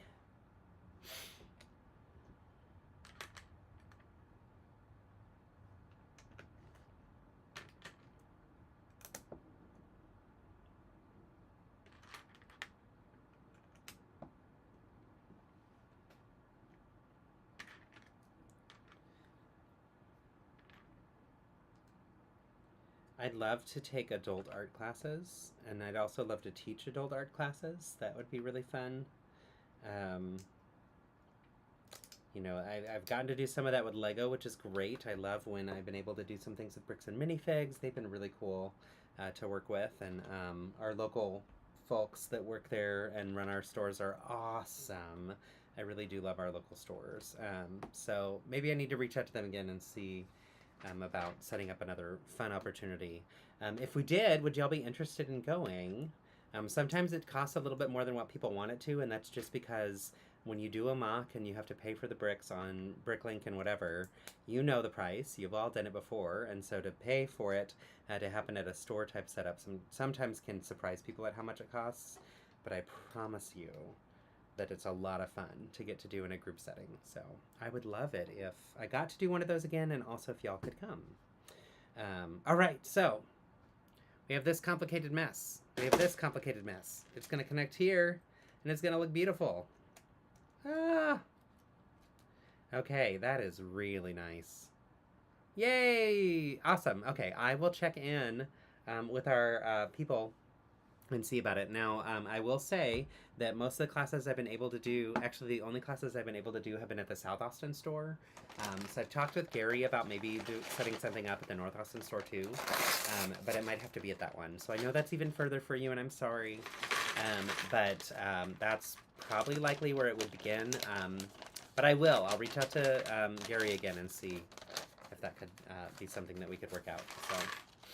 My goal is to do things similar to what I'm doing with the monthly build challenge, where I'm teaching people some new skills, and they're building an actual set that teaches those skills as well, and then can hopefully incorporate that into mocks. So far the ones that I've done, I did one where it was a trinket box that we did for Valentine's Day, and it can open and close and holds 2 minifigs, and so both people that participated were able to build a minifig that looked like them. And then I also did one where it was an ornament of Santa's head, and it was teaching the Lowell sphere technique, but in the form of a ornament. And so that was also a lot of fun. And I was able to then show some mocks that had some examples of how I've used the Lowell sphere, and I really enjoyed that one. Plus, that one was a little bit lower cost because it had fewer parts. So yeah, we'll see what we can do. It would be a great opportunity to check out the South BAM store. Oh, yay, I love that answer. And yes, Bev, I'm glad that you're maybe interested too. I'll touch base with them and see, because we were talking about doing one this summer, but just the timing was really tough. And they had a million things going on, and then also they were the core sponsors for Brick Rodeo, so obviously they had a lot up their sleeves. So they now probably are winding down and getting ready for the school year, which would be a good time for us to do one. So we did the one class with the trinket boxes for adults, and then the one class for the Santa ornament was geared towards kids, but it was adults and kids who participated. So I liked getting to do both of them for different reasons. You know, if it's a kids one, then I just want to make sure that adults are there to help them out so they're not completely on their own. And the store also does too. It's not like a babysitting situation. But yeah, those can be a lot of fun. And those are the types of things where, like, I feel comfortable charging people because, well, first off, BAM is charging y'all, and BAM pays me a small fee to be the person who designs the mock and also the educator during the workshops, which is fun. But they're all about building their community, and this is one of the ways they do it is through these workshops. And they also do it through their mock challenges. So they do a mock contest where I've gotten to be the guest judge, and that's been just pure delight, like so much fun. With adults and kids building, which is great. So when the next mock challenge comes up as well, I'll try to remember to share that with y'all too. So I've shared it with the LUG, so some of you have probably heard it that way, but I'll try and share it with this community as well for those that are local and can participate. But yeah, like that's the kind of stuff where it's like, I don't mind that. I don't want to like charge people to be like, you get exclusive access to extra content on my Instagram. I'm like, no, that seems so, no, I don't want to do that. I don't want to throw shade at anybody who does that. But for me, it just doesn't feel right. So, and maybe that's something I need to get over. I don't know, but to me, it's like, that's not how I want to do business. So yeah. The instructions for the Santa ornament, if you want them, are on my website, on my Buy Me a Coffee, so you can download those for free if you'd like. So I have those set up, and that was an agreement I made with BAM, was after these workshops are over, then I would also have it where people can download the stuff themselves if they want to. So they know that, like, you know, technically they're my own instructions and my own designs that I own. And we're using them kind of for the purpose of those classes. So they've been great to work with. And they're also just a lovely couple, Tommy and Becky. And Gary and Holly are also a lovely couple up at the North Austin store. Like, we really do have some fantastic stores. I've met the owner at the one further out in the hill country in Bee Caves area, and she's fantastic too. And it was nice to see all of the stores together in Austin, at Brick Rodeo, because they're all really wonderful. And I haven't been to the Round Rock location yet, so I need to make my way over that way soon. I'm gonna say hello and get to know the owners there. But yeah, it was nice that they all kind of came together to do their support of Brick Rodeo, their sponsorship of Brick Rodeo together. So that was nice to see. They are really good community partners. And I hate how much they've been impacted, all the stores, by people's negative opinions of BAM, because I understand that concept. I'm not going to get into it here, but I understand why people are upset. I'm also upset, and I think it makes sense to be upset. I think the corporate did the wrong thing and has not done the best to repair. They've made some big missteps, but the owners of the stores are individual families. I know you all know this, but they're all individual families, individually owned, wonderful people, and they're all in a situation where it's not as easy for them just to like snap their fingers and be an independent store that's not connected to BAM. There's too much riding on leaving BAM that would make all of those stores tank, and so they all have to navigate this themselves, and I think our stores have done a very good job.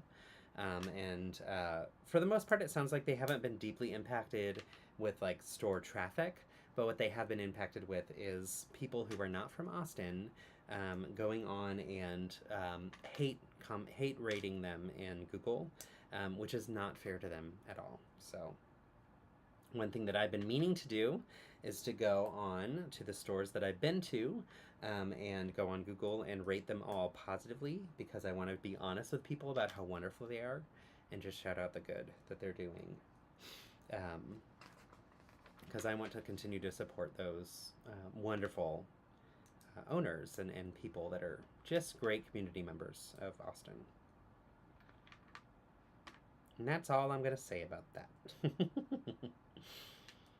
It's funny, I told myself I would never talk about that on my stream because I was like, I don't want to get into it with people or whatever, but I think it's important for people to hear a different perspective maybe, or yeah, so.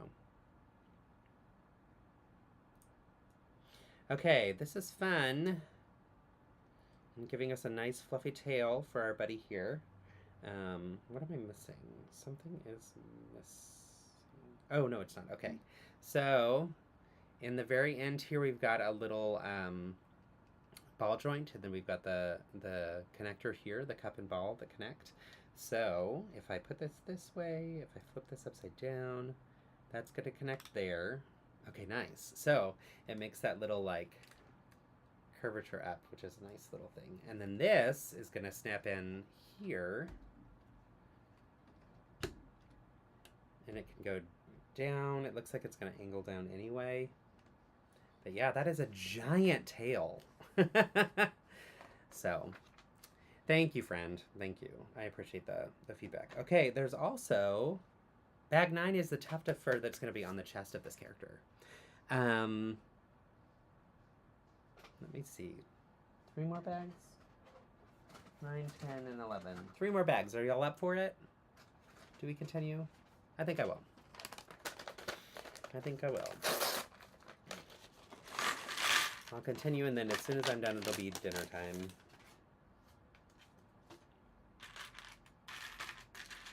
I also just wanted to finish this one all together, so. These are really great. I do like the scale that they're coming together. Now, Arcanine is looking a little bit bigger than Munchlax now that I have that tail on.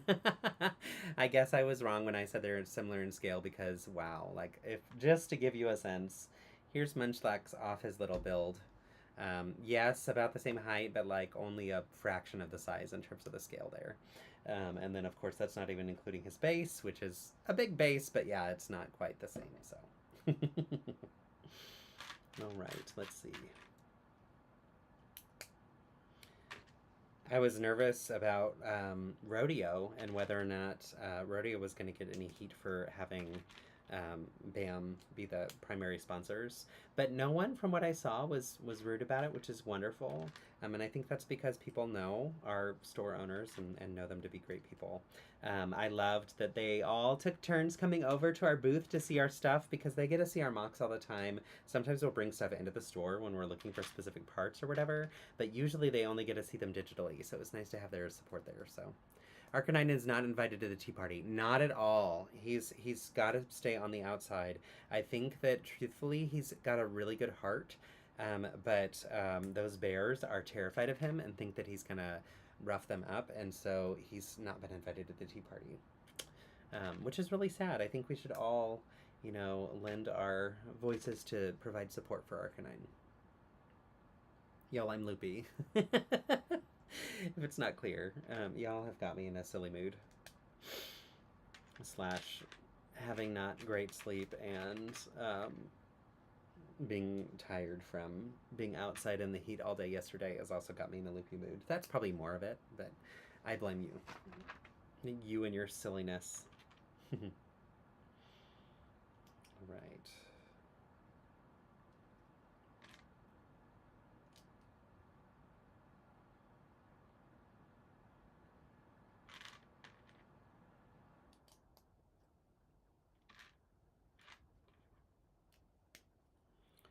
So yeah, we're creating more of a fluffy side to this friend, and it's going to be the tuft of fur that's on his chest, which is nice.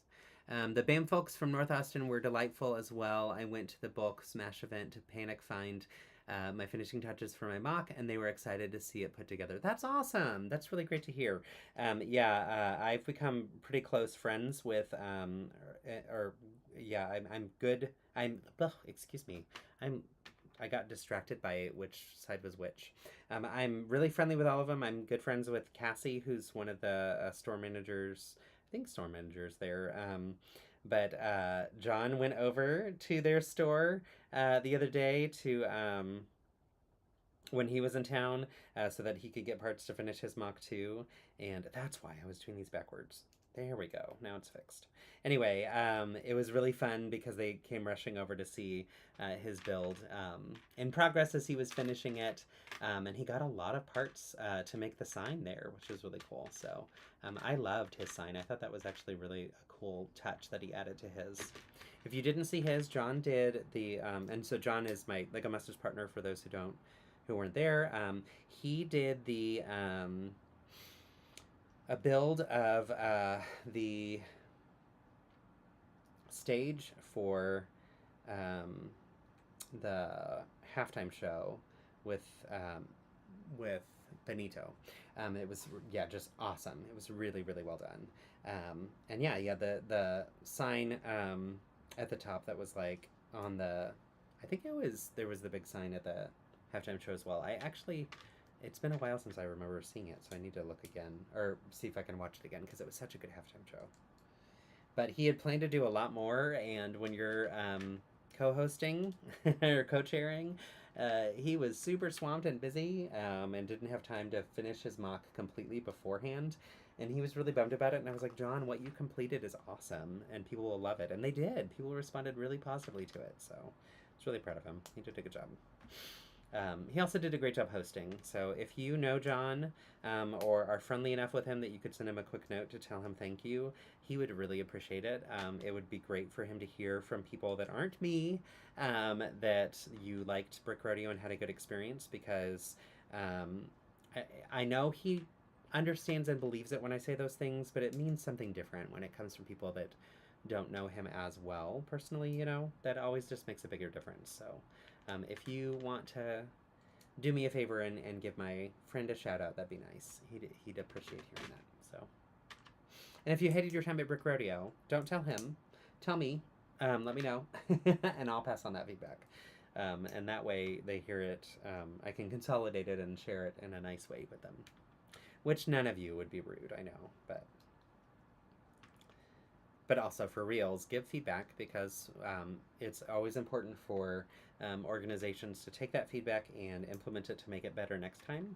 And there's always room for improvement. So I know that the groups or the folks who planned it would be open to hearing feedback. So.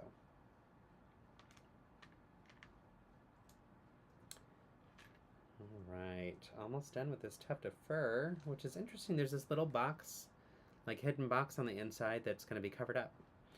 That doesn't have anything in it. I feel like they should have put something in there, like a fun hidden gem or something, but maybe it's just because it's so heavy they didn't want to fill it, but I don't know. It feels like the missed opportunity to hide something cool. Like a Pokeball or something, right? Little tiny one. That'd be kind of fun.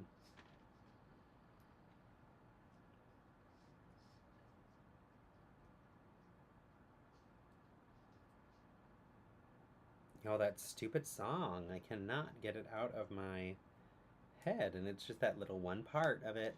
Da da da da.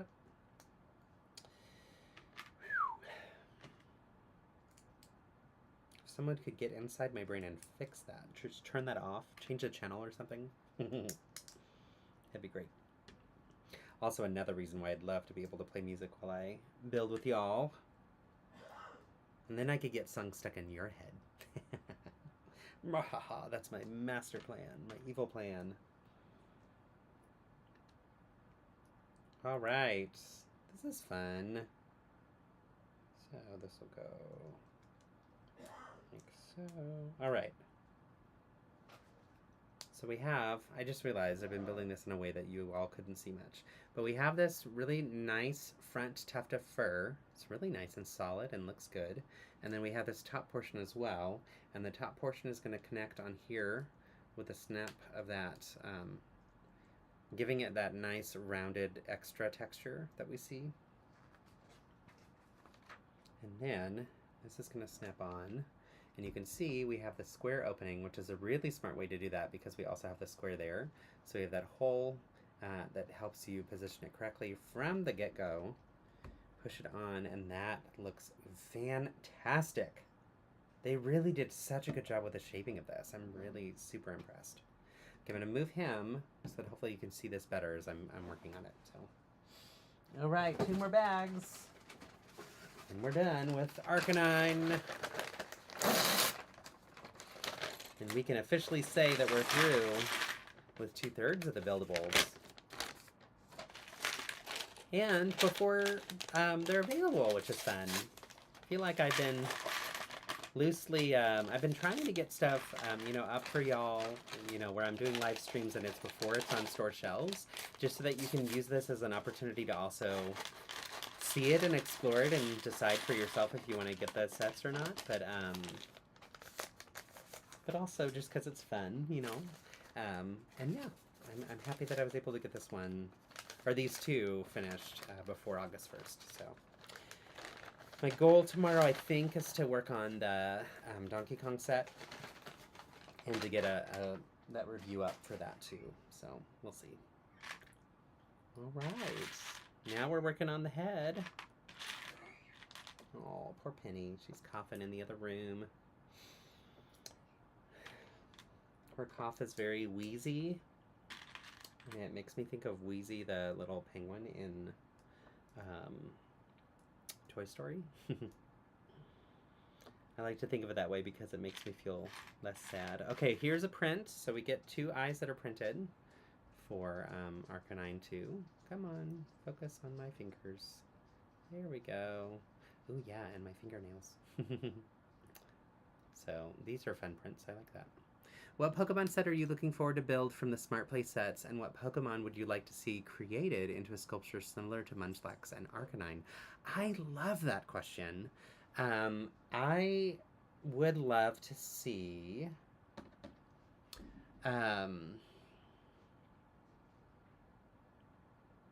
what is his name? Begins with a G, and he's the sea serpent. Gyarados? I don't know how to pronounce it. I've never heard it said. But I'd love to see that one, and I'd love to see Dragonite. Those 2 I would like to see as sculptures. I think those would be really fantastic. And I'm looking forward to any of the Eevee evolutions as the Smart Play sets because I love Eevee. My favorite deck to play in TCG is, I refer to it as my Eevee's Cute Friends because it's Eevee and a few other cute ones that I really enjoy. But yeah, I think that one. The Teal Mask Ogerpon, I'd love to see, mostly because I'm only familiar with it from the card game, and I would love to see what it looks like, because I haven't seen it in Pokemon Go, or I haven't played any of the video games to know what it looks like beyond the card picture, so that's maybe just a little curiosity to see what that could look like. And then there's a monkey called Grookey that I think would be really fun to see as a brick built one too. Yeah, that it's honestly it's like the ones that I build with. Oh, Rowlet, that would be really cool. Magikarp is I'd be happy to see Magikarp, but Magikarp is the baby version of the bebe version of Gyarados, right? And so yeah, I think those 2 would be fun to see, both as brick built. We haven't seen brick built evolutions yet, and I think that'd be really fun to get into. So I think eventually we will, but to me it'd be really fun to have a set that's like one or all, either 2 or 3 versions of the full evolution. That'd be cool. So what would be really cool is if they came out with a set similar to that Batman one that they did with the Brickheads that was every evolution, so that you could buy it and you could choose which direction you wanted to go. Now that would be a parts heavy set, and I don't think they ever will come up with that because of that very reason. But I could see them building at least 2 or 3 of the evolutions, and if I could pick and choose ones that I really want them to do, I would choose Sylveon first, and then Umbreon, I think. Those are my 2 favorites. Leafeon is also pretty freaking cool, but mostly because I like to play the card game and use the Leafeon evolution. But yeah, those would probably be ones that would be top of mind for me. I really like that we're getting a Gengar, but it's only in the Smart Play sets, and so I think it'd be fun to get a bigger Brick Belt one too, or any of the evolutions of that. I think would be fun. The Ghost type ones would be kind of interesting to see, like how they float. Yeah, those would be my quick answers. Sprigatito, is that the name? The little green cat. That would be a fun one too. Yeah, Rowlet and that whole evolution I think would be really fun as well. What's funny is I'm like, I just named all of them, and I'm like, no, I didn't. I named like 5. There's a million of them. Sounds like a great mock idea to do the evolutions, right? It could be really fun, and that's something where like, because Lego has the IP now. Obviously, you're not gonna be able to do that and submit it to Lego Ideas, but I think that would be a really fun set. And even if it's like you could buy the set and you could do 3 of them, I think that'd be cool. Or if they, thank you, it's pronounced phonetically as Gyarados. Thank you so much. I did not know, and I appreciate you making me not feel stupid when I'm around the Pokemon nerds at my card game nights. Gyarados, awesome. I feel much better now. This is what I mean by let's not gatekeep, y'all. If someone messes up, tell them and help them out. That's what good friends do. Okay, let's see. What am I doing? I am running low on steam, but I am still committed to finishing this with y'all, so hopefully I don't run out of steam first. Yeah, I appreciate that, and I know that you're not a gatekeeper, so, but that's a perfect example of how to do it right, where you're correcting someone in a nice way, as opposed to being an asshole. That's not how it's said. Wait, I did that wrong. Wait, how does that go? Oh, here we go.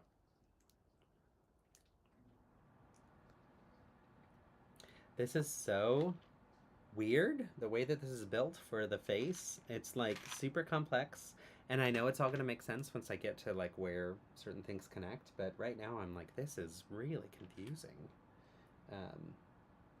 Oh wait, that's in the wrong spot. Dadgummit. Yeah, definitely running low on steam because I'm starting to make mistakes that are like, yeah, that can't go there. I love the use of this, I call it the beard part, because the first time I used it, I think it was a beard for, or like a tuft of fur, but it was what I consider the beard of the reindeer in the Christmas type, what do you call it? Brickheads. But yeah, it's a great part for adding fun texture, and it's perfect for fur. So I have an abundance of it in reddish orange because we were going to use that with the Wicked project, and then we went a different color direction, and so now I have a bunch of those that I'm like, I need to find a good use for them. So I will. I have some things in mind actually for the next Broadway Playwell set that I'm gonna make, or mock that I'm gonna make. I have specific red and reddish orange parts that I'm gonna use for it that came from that Wicked project, which is also just fun that it came from a Broadway thing. So yeah, I'm excited to eventually get around to it someday. Here we go. I also have another project that I need to put some work into that's a little bit more time sensitive, so eventually I'll get around to it, but yeah. Hey.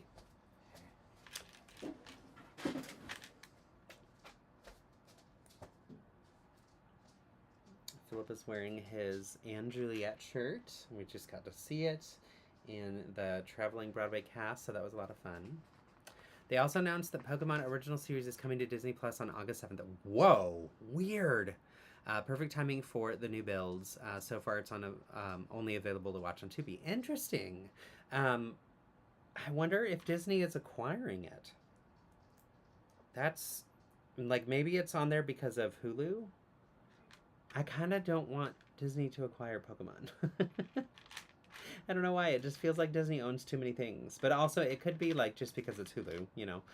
There's other, which Disney owns, but like it doesn't mean they have to own it under the same kind of large. It's just their larger umbrella. But yeah, that's interesting. But that will be nice for people to be able to build and watch, which is fun. Where is this little tooth part? ¿Dónde está that part? There it is. Okay. Here we go. Okay. Wait, is this right? No. That's not the part I needed. I needed... Ah! Here it is. Okay. Oh, okay. Yeah. Starting to have a hard time seeing. Also, like black parts when they're all together can be really challenging to see the parts that you need. But in general, anytime you have an abundance of one color in one area, it makes it really challenging to find the part that you need, which is why I never recommend to sort by color. I recommend sorting by part first and then by color if you have to. Yeah. And looking at this, I was like, super lost in here because all of these parts are this tan color and they're starting to blend in together. So all right, here is part of that face so far. We've got like some curved out pieces that we're using hinge joints to connect, and I think that's going to be on either side of the mouth, so we'll see. I could be making that up completely.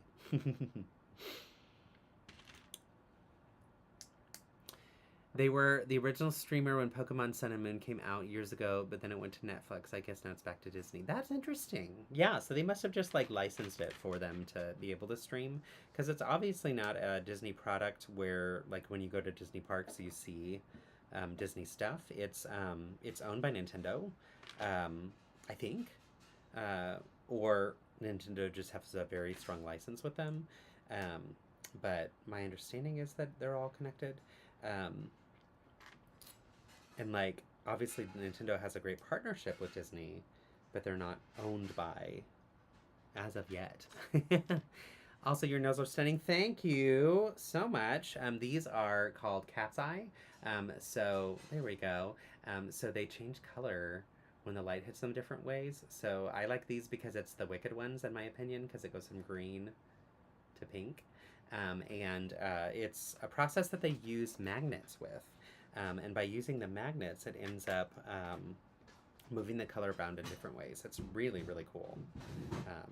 And it's all gel ink, so eventually I'd love to be able to do that at home, but we don't have all the supplies for it yet, so. Sounds like Philip is working on cleaning up some things in the house and moving some things around. Like I said, I've got a lot of work to do on that front and need to help him out a lot. I've made quite a mess with Lego, and we've both made quite a mess with travel stuff, so it'll be nice to get our home back to clean again and organized again. We also typically in July do a Christmas in July weekend, and we haven't had a chance to do that yet, and so we've talked about maybe doing it this weekend. So I need to touch base with him and see if that's still something he wants to do. I think it is. I'd rather do it in July than August, but if we have to, we might have to bump it to August. But it's just a fun little silly tradition we have. Okay, oh, here it is. Okay. Found it. Again, one of these little teeth parts. So, at Brick Rodeo, I was part of a team speed build of the tiger, and the colors were so difficult to work through. Right? Yeah. I'm guessing you mean was it the tiger face that's like the floral one, or do you mean the 3-in-1 tiger? I'm guessing you mean the 3-in-1 tiger. I got a couple copies of that set because it was super cheap at Costco, and someone in our lug bought a bunch of them for people to buy off of them, and so I think I bought 2 or 3 and have all those parts, and I sorted the parts by color when I took it apart, and yeah, it ended up being a bad idea for that same reason. So, all right, here we go. So yeah, that clips in the middle. So this looks like more kind of tufts of fur that are going to be kind of in and around, and it's showing to push these towards the front, so maybe it's going to create like a beard almost around it. So the 3-in-1. Okay, yeah. That's really fun. I love that you got to participate in the speed challenge too. Those are really fun builds. And like I said, I was kind of bummed that, and I'm sure Philip was too, that we didn't really get to do any games. We said that next year we want to prioritize getting to do games because it's just a lot of fun and part of what we both really enjoy about the conventions. And yeah, it's just the last couple of years with all the LEGO Masters fun, it just made it a little bit challenging to plan ahead for that. And so I'm committed next time to plan ahead and make sure that that happens for both of us. So tonight I need to book my tickets and finish booking the last details that I need to do for the Montreal trip. I'm really looking forward to that, and that'll be a lot of fun. And I'm hopeful that Philip might be able to join for part of it and get to explore Montreal with me a little bit too. So we shall see. But if any of you have a desire to head up to Canada, you can join us. It'd be lots of fun to get to see you there. Really looking forward to that convention and grateful for that opportunity. It's going to be a lot of fun. I had been in chats with the head of it and working through some of the plans and everything, and then kind of had to set some of that stuff aside while we were working through our New York travel and also through the stuff getting ready for the convention. So now that I have a moment again, I want to hop on that and kind of wrap up some of those details. So we also just weren't sure yet if Philip was going to be able to join for any of it. So I wanted to know before I bought flight tickets and stuff so that I could do it in conjunction with him. So yeah, that'll probably be a dinner time activity tonight.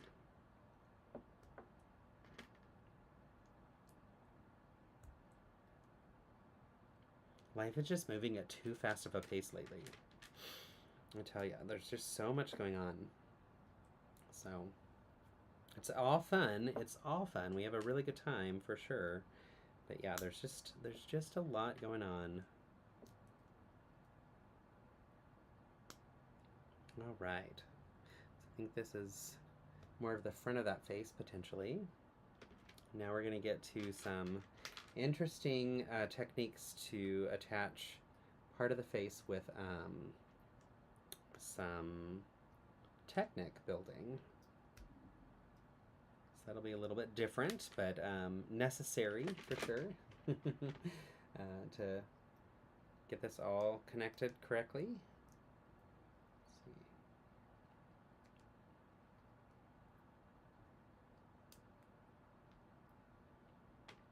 I appreciate when there's stuff like that that teach us about the stability and make sure that what you're building is going to stay together, because it's definitely different than just simply brick building. When you're building larger sculpted things, you do need to not fall apart, and the larger that you get, the easier it is for things to fall apart. So I do appreciate learning some of those techniques here.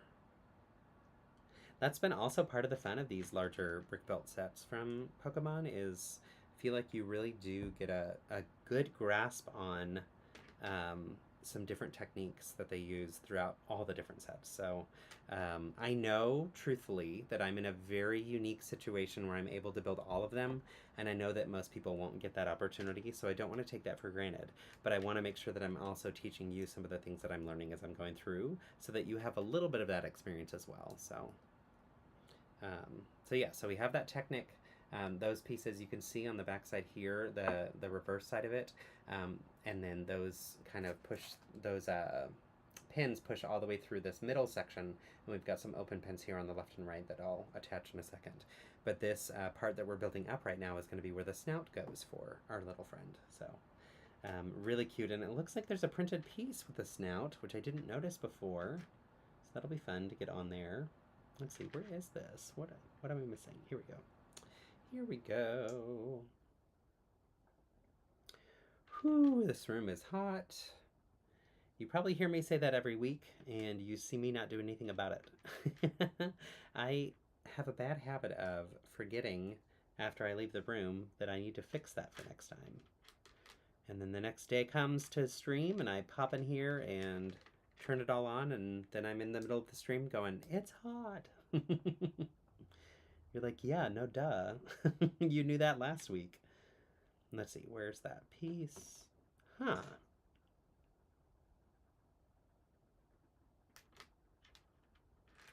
I'm not seeing this printed piece. Ah, because it was upside down. All right, here's the nose. Cute, like little black not elbow, oval, little black oval right there. So that goes on here, and then just below that, we're gonna put these little teeth. And we're using, interesting, I thought we would use the like actual pyramid type teeth, but we're using the corner cheese slip ones that we also saw in Munchlax, but in white. So this is gonna snap on here, and I love that little vibe. So that gives us a sense of like those cheek fur pieces that are here, and then this is gonna push down into something to hold it and lock it in place, which is good. What's interesting is I put this on backwards. That's what's interesting. Let me flip this. Here we go. Okay, that makes more sense. There we go. So now you can see that's where the mouth is going to be open, and then the eyes are going to be like kind of where my fingers are. This is going to be like the top of the head and the fur. So it's also 10,000 degrees right now. You're right. That is absolutely true. 100% true. You're not lying. It is so freaking hot in Austin. Philip texted me this morning and said I was driving across town to drop off that stuff at Hook and I. And he texted and said, Saturday is going to be the hottest day of the year. And sad crying emoji faces. And I was like, no. Can we not? Can we just not? Please. We would just love to not.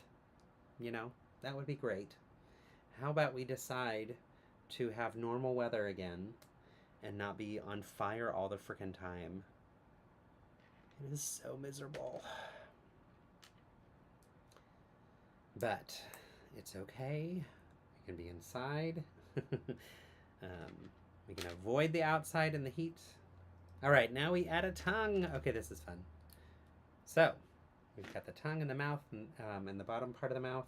That's going to clip on to this bar that we attached here, just like so. And then, oops, it's not fully clipped on. Let's try that again.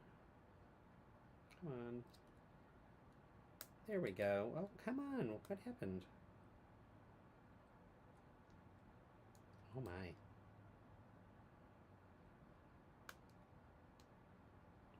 Oh, there we go. Okay. I like that little mouth. And honestly, it's reading a little bit like Wile E. Coyote right now. That's fun. I'm ready for fall season and cooler temps. It was 114 last Friday in California. Oh, yay. Thanks for using the affiliate link. I really appreciate that. I started some, I submitted some things to, some reports to, no, transaction inquiries.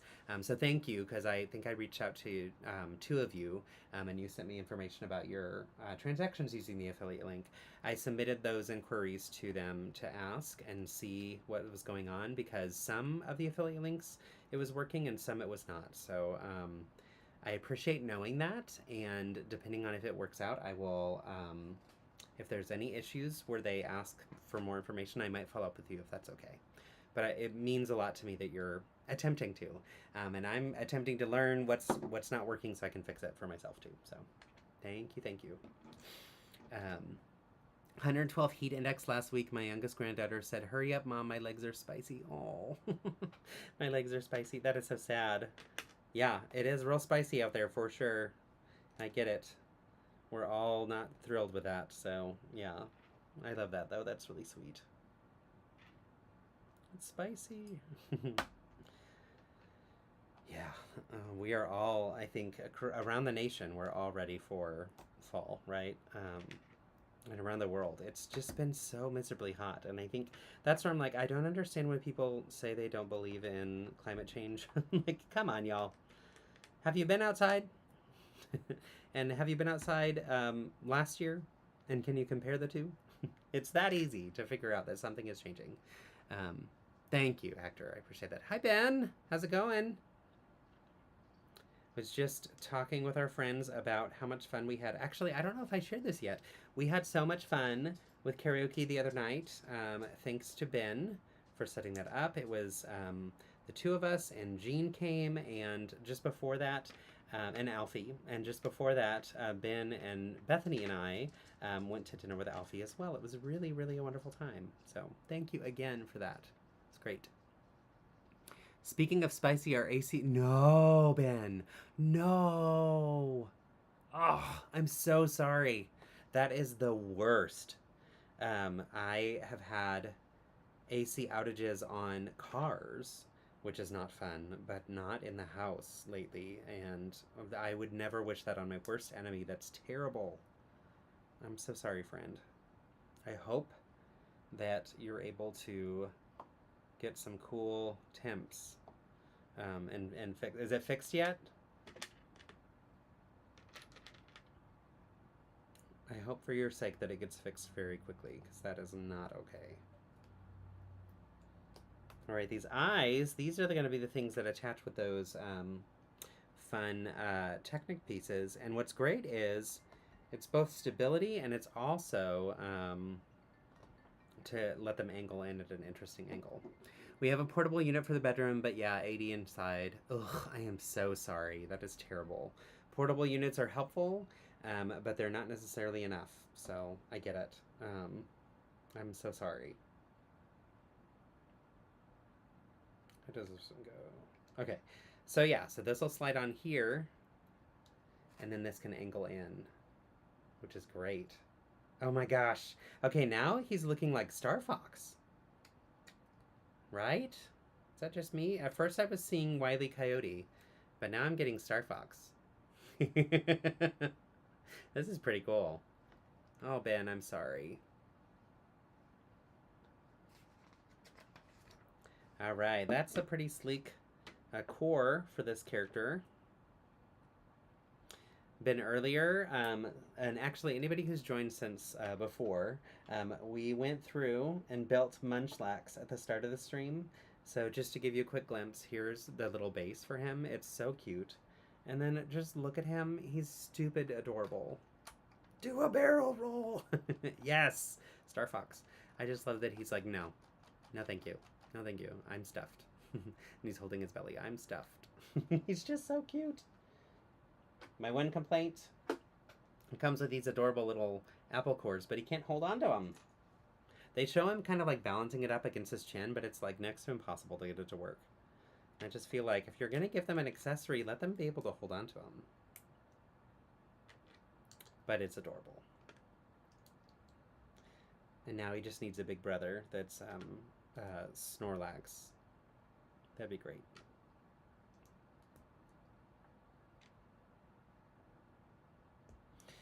All right. Yeah, karaoke is fun. We love it and are having a good time with our friends. Okay, Spam Risk, can you stop calling me? I tell ya, non-stop these days.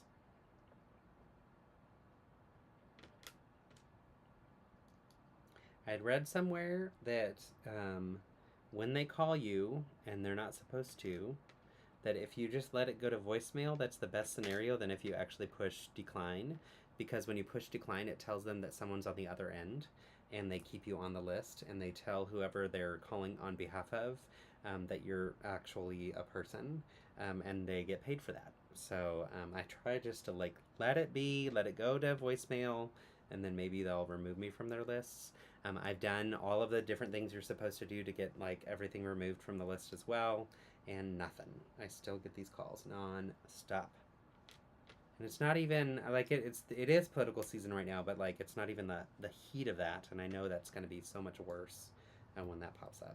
So not fun. All right, we're almost down to the last bag for this guy. Fun little fella. This is really interesting and random.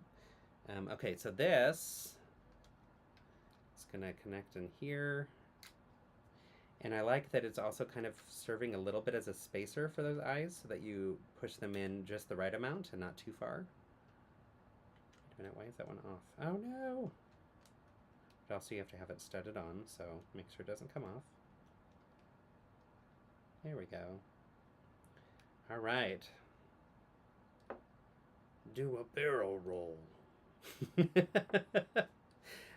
Yeah, this is pretty cool though, and it's going to connect with a ball joint here, and that's going to allow us to be able to position it and pose it pretty well. So that's pretty cool. There's 1 or 2 more parts. Wait. No. Where did these parts go? What did I do wrong? Boo. Okay, give me just a minute. Why do I have these extra parts here? Okay, what did I miss? Oh! I missed that. In one of the eyes. Which eye would that be? In this eye. This goes there. What? Oh, I see. Okay. Just a moment. Wait, so where does that go? Oh, I'm so confused. Okay. This is me trying to be fast, and I messed up on this eye because I was too speedy. So there's a little extra piece here that prevents there from being a gap between the 2 eyes, which I really appreciate that they were that intentional to detail. So on this, you can see there's the little rail piece there, right, that sticks out. That's going to help make sure that they fit perfectly, and then also this piece here is just going to like help raise it up so that it doesn't push too far down on, or that you have the eyes like not running into each other. So now when I do that, they close much more nicely, and there's that little sliver in between them. So, okay. So we'll put this back in. Now we will push them in. All right. So now it has a little bit more of a sleek look, although that line is bothering me. I don't love it. Is that how it's supposed to go? I think it is. Yeah, it's a little distracting to me. It doesn't look perfectly centered. I don't know. Maybe it's just in my brain. But okay, last bag. Oh wait, now we connect it. Okay, so let's connect it to the huge body. Yeah, this got bigger than I thought it was going to. I like it though. I still really like it. That tail, y'all, it's massive. Here, let me help y'all see it better. So the whole thing, I think it's 11 inches. It's quite intense. And the last bag will fill in these details around the head. So let's finish this guy so that I can get to eating with Philip. It's close to dinner time. He's probably like, hey, can we eat soon?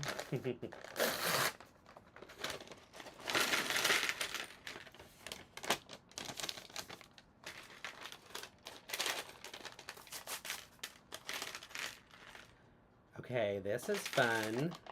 Look at this print. And this is a new to me part. Yeah, look at that. That's for the ears. That's really cool. I think they could have done this brick built, but I actually really like this. I would love to see that part in different colors. It'd be really cool for like an interesting leaf that could be like without the tan print on the inside. It'd be really great as a leaf part. And you could do that almost like for a painting or something that would look a little bit less realistic, like if it's intentionally supposed to look like a painting. I don't know, that could be fun. Okay, I wonder if this is going to be one of those, like, build this half this way, build the other half the other way. I think it is, because it looks like I have duplicate parts, so I'm going to risk it and try building them simultaneously. Because everything has to be a song. Do any of y'all do karaoke? And if so, what is your ride? I bet it shows up in botanicals. It makes sense to me too. I think we'll see it. I hope we do.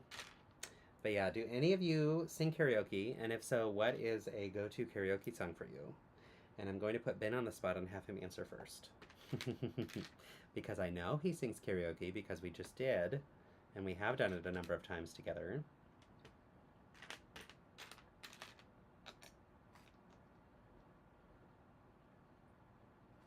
Let's see here. Yeah, I am just making assumptions that this is going to be left and right side of the face identical, and I think it's probably a fair assumption to make.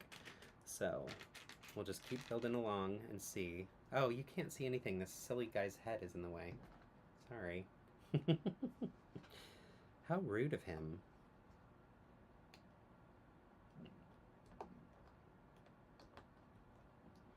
Y'all, I'm getting hungry. I did not eat breakfast today like I normally do. I was busy running all that stuff to Hook and Eye, and by the time I got finished with all of that, I was like, oh gosh, it's time to eat. I need to get home quickly and have lunch. And I was my stomach was growling so loudly on my way to Hook and Eye. It's like, oh goodness gracious, I should have eaten. I'm usually really good about that because I don't handle being hungry very well. I get a little hangry and a little loopy, as you've seen. 90s hits, depends on the room and if we are doing themes, but I like classic rock and emo. Yes! I was part of a few karaoke leagues. What? Okay, we need to talk more. We have to talk more. Love it all, but love the emo hits. I love that so much. I did not know that you sing. I love this. That's so fun. It's part of the fun of like learning about your friends where you're like, I met you through a Lego scenario. I didn't think that that necessarily extended to music and singing. That's amazing. Yeah, we should all do karaoke sometime. That'd be fun. Ben, you know Enrique from the Lug. Let's get him in on this karaoke fun. Maybe I can get Philip to come out with us again, too. That was fun.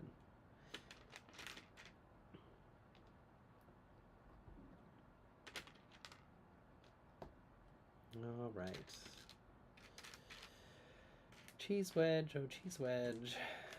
Here it is. Okay. Now let's do this side. Nope, those are the same, so let's see. Okay, here we go. So we got more of those like little tooth pieces where it's like the chipped curved piece with a tooth kind of in it. Come on, focus on my fingernails. There we go. I like those. But I always get it all mixed up. I do, yes, 100%. Yay, fun, fun. Yeah, we should do a Lug karaoke night. It'll just be like the four of us. It's actually not true. There's a lot of people I think who'd join and who'd have a good time.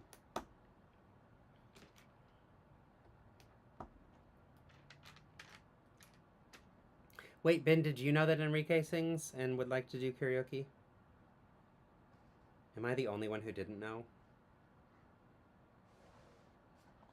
All right, I did that, I did that. Okay, so there, okay, and then now I do this.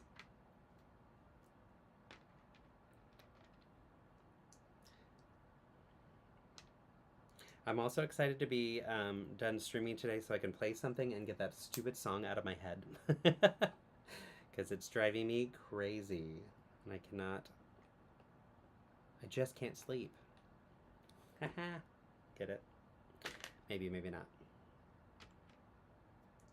I didn't, that's new. Right? I know! Keeping secrets from us. How rude. How very rude of you.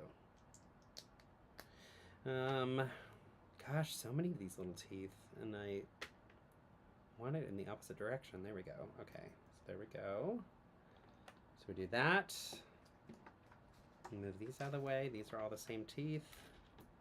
All right, so let's bring this back. I'm gonna put more teeth on like this.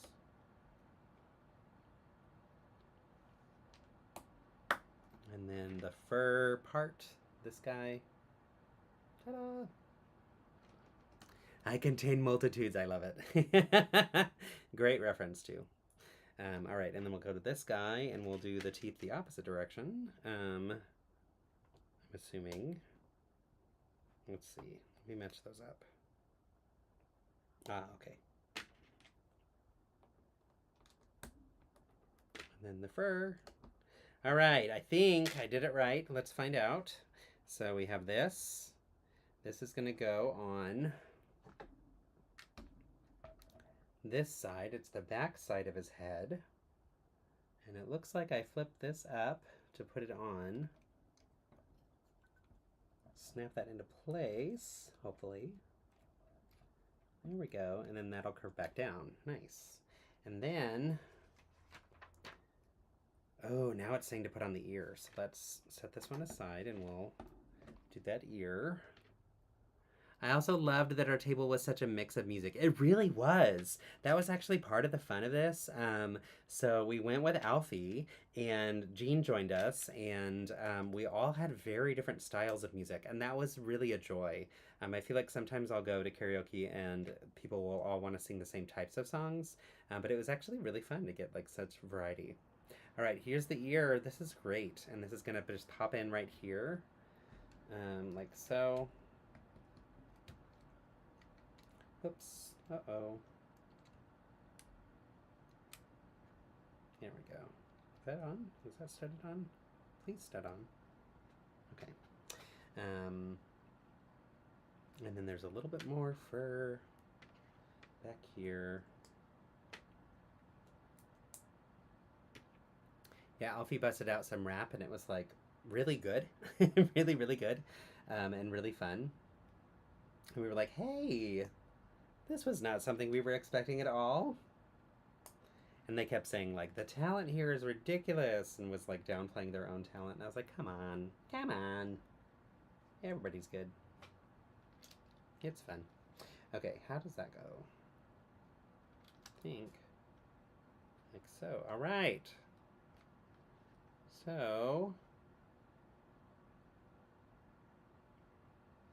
That has to be covered, I'm sure, right? Okay, good. I was going to say. There's a little stretch. I'll show you before I cover it up, but there's a little stretch here that just, it really looked unfinished and needed to be covered, so. What are your karaoke go-tos? Oh, great question. I lean towards crooner music and big ballads. I love singing really slow, sad songs and sappy songs, which Philip's always like, do something upbeat, and I'm like, yeah, you're probably right. Okay, so anyway, right here in the ear, you can see like there's a huge gap there that just wasn't looking right and needed to be covered. So thankfully we have this section that's going to pop in here, and if I'm correct, it's going to go like, let me see how. I think it'll go like that. Yeah, there we go. So that covers that up perfectly. So here we have it. Is that the right spot? It is. And then I guess, yeah, I think that's right. Okay, cool. So you can see the rounded nature on this side of how that goes. There's a little bit more that I'm going to build next before we get to this other section that I just built. So I hope that I built that right, because I was taking the risk of thinking, you know, this looks like it's going to be duplicated, so let's just do the reverse engineer thing while I'm building it. And sometimes that pays off and sometimes it bites you. But I think this time it's going to pay off. So.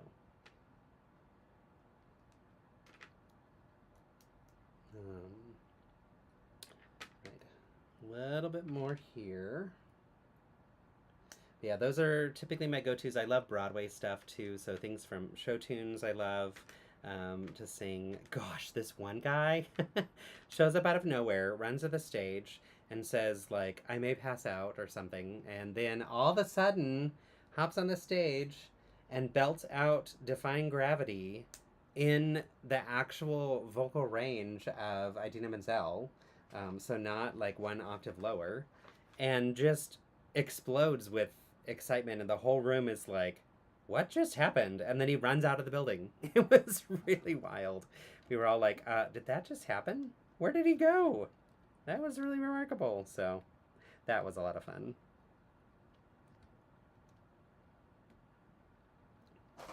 All right. Okay, yeah. So now we're doing like basically the back of the mohawk type style. So yeah, and then he leaves. He just like busted it out and then vanishes. We're like, no one can even congratulate you because you ran out the door. It was amazing. It was so fun.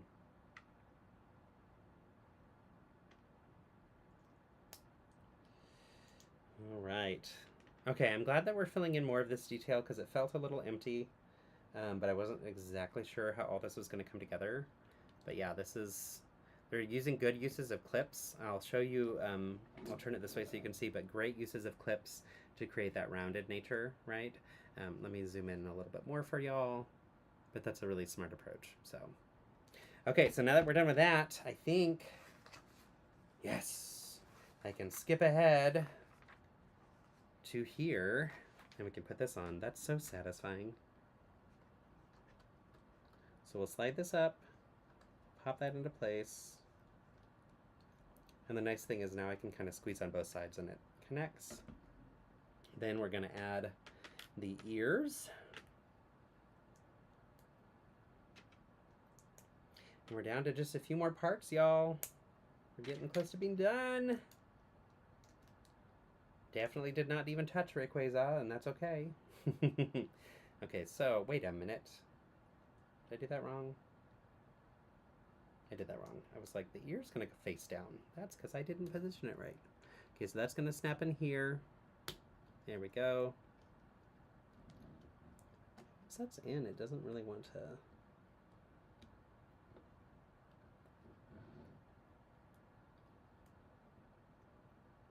Okay. So that's in there.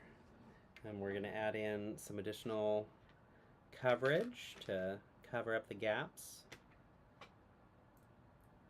And then we're almost done, y'all. Oh my gosh. I'm glad I got a head start on this one yesterday, because I definitely couldn't have done both of these Pokemon in this one stream. So thanks.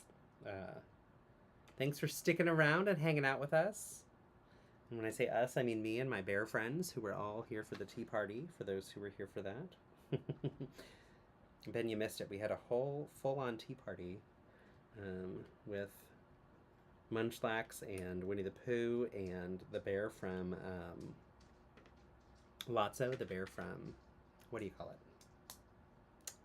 Just watch the movie. I know this, but my brain's not working. Toy Story. Yay! Okay, so this is all clean and finished, I think. I have 2 more parts that do not make sense to have. I missed something somewhere. That's not cool. What did I miss? Wait a minute. Something is off. Okay, so I have this piece. And I have this piece. That's ridiculous. All right, bye, friend. Good luck in the AC. I hope it gets better. I'm so sorry. But yeah, I hope that you survive. Okay, I'm gonna walk my way backwards through these pages and see if I can figure out what these parts are for.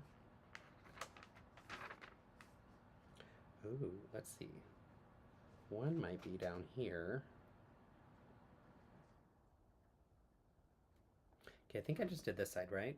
Let me check on here.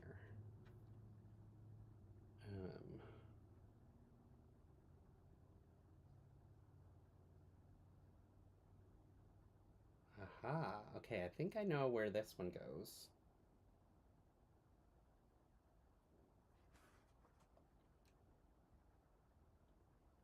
Maybe. Let's see. If I remove that guy.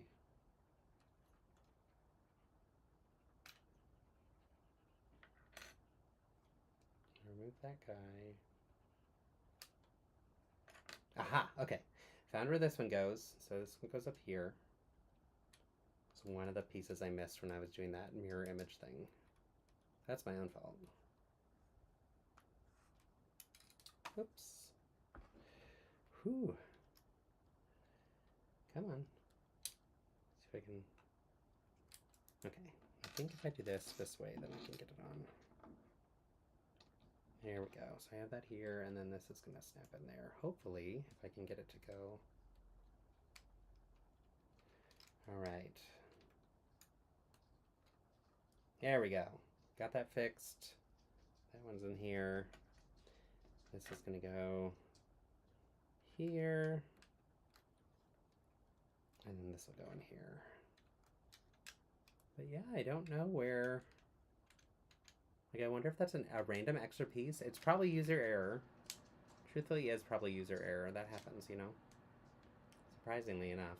Come on, there we go. Okay, so that's in. This is in place. This little guy's losing his fur on his legs. Okay, so now I'm going to go back a little bit further. We're going to look and see. I'm guessing it might have been in... Oh, is that where it is? No? I have that one there. Okay. Let's check. Ah, I found it. Okay, so it's on this mohawk part.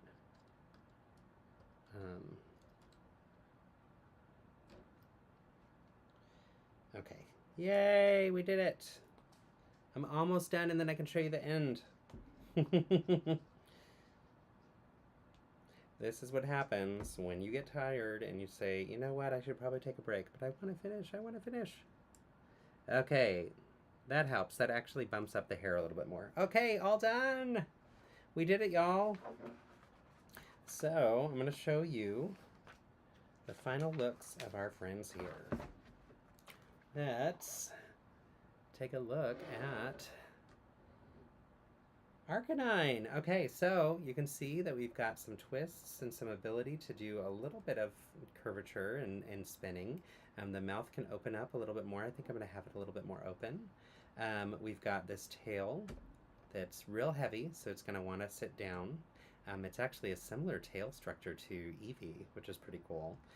We've got those really great tufts of fur on those back legs. Like, take a look at that. That's pretty cool, right? Really, really cool. The front legs have just a tiny little tuft, and I think that's perfect for the way that he looks as well. And then with the 360 view, gives you a sense of like the full look. It's got printed parts times 4, because the eyes actually are reverse of each other. So we've got this eye and the other eye are 2 of the parts. A third part would be the ears, and then the fourth part would be this little stretch of the leg that has that V shape that you can see here as well. But really, really nice and sleek. $110. Honestly, a very satisfying build. And given that I like playing Pokemon now and enjoy the characters, I think this was actually one that I feel like was a reasonable early starting point for sculpted builds. I think that he was a good choice. I would have liked to also have seen Growlithe, which is the unevolved version of this, so the bebe. But I think Arcanine is a good one as well. The tail can go back and forth. It can go up and down a little bit, although it wants to go down because it's really heavy. And yeah, the legs can pose a little bit where you can go up. It's just, he's really too heavy to stand, I think. Let me see. I think he's going to be too heavy to stand.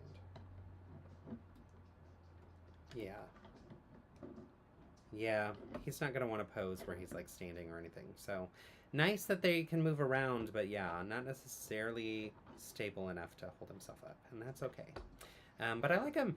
I like him a lot. I'm going to compare size and scale for y'all to see. So we've got him with Munchlax. So these are the 2 buddies that come together in not come together, but that are in the same wave. And you can see kind of where they fit scale-wise, like height-wise, they're actually very similar, but depth-wise, we've got a much wider Arcanine. And then to give you a sense of scale with Arcanine and Eevee, let's bring Eevee down. So Eevee was $60, I think, right? 60 or 70? I think 60. Scale-wise, kind of similar. Smaller still, right?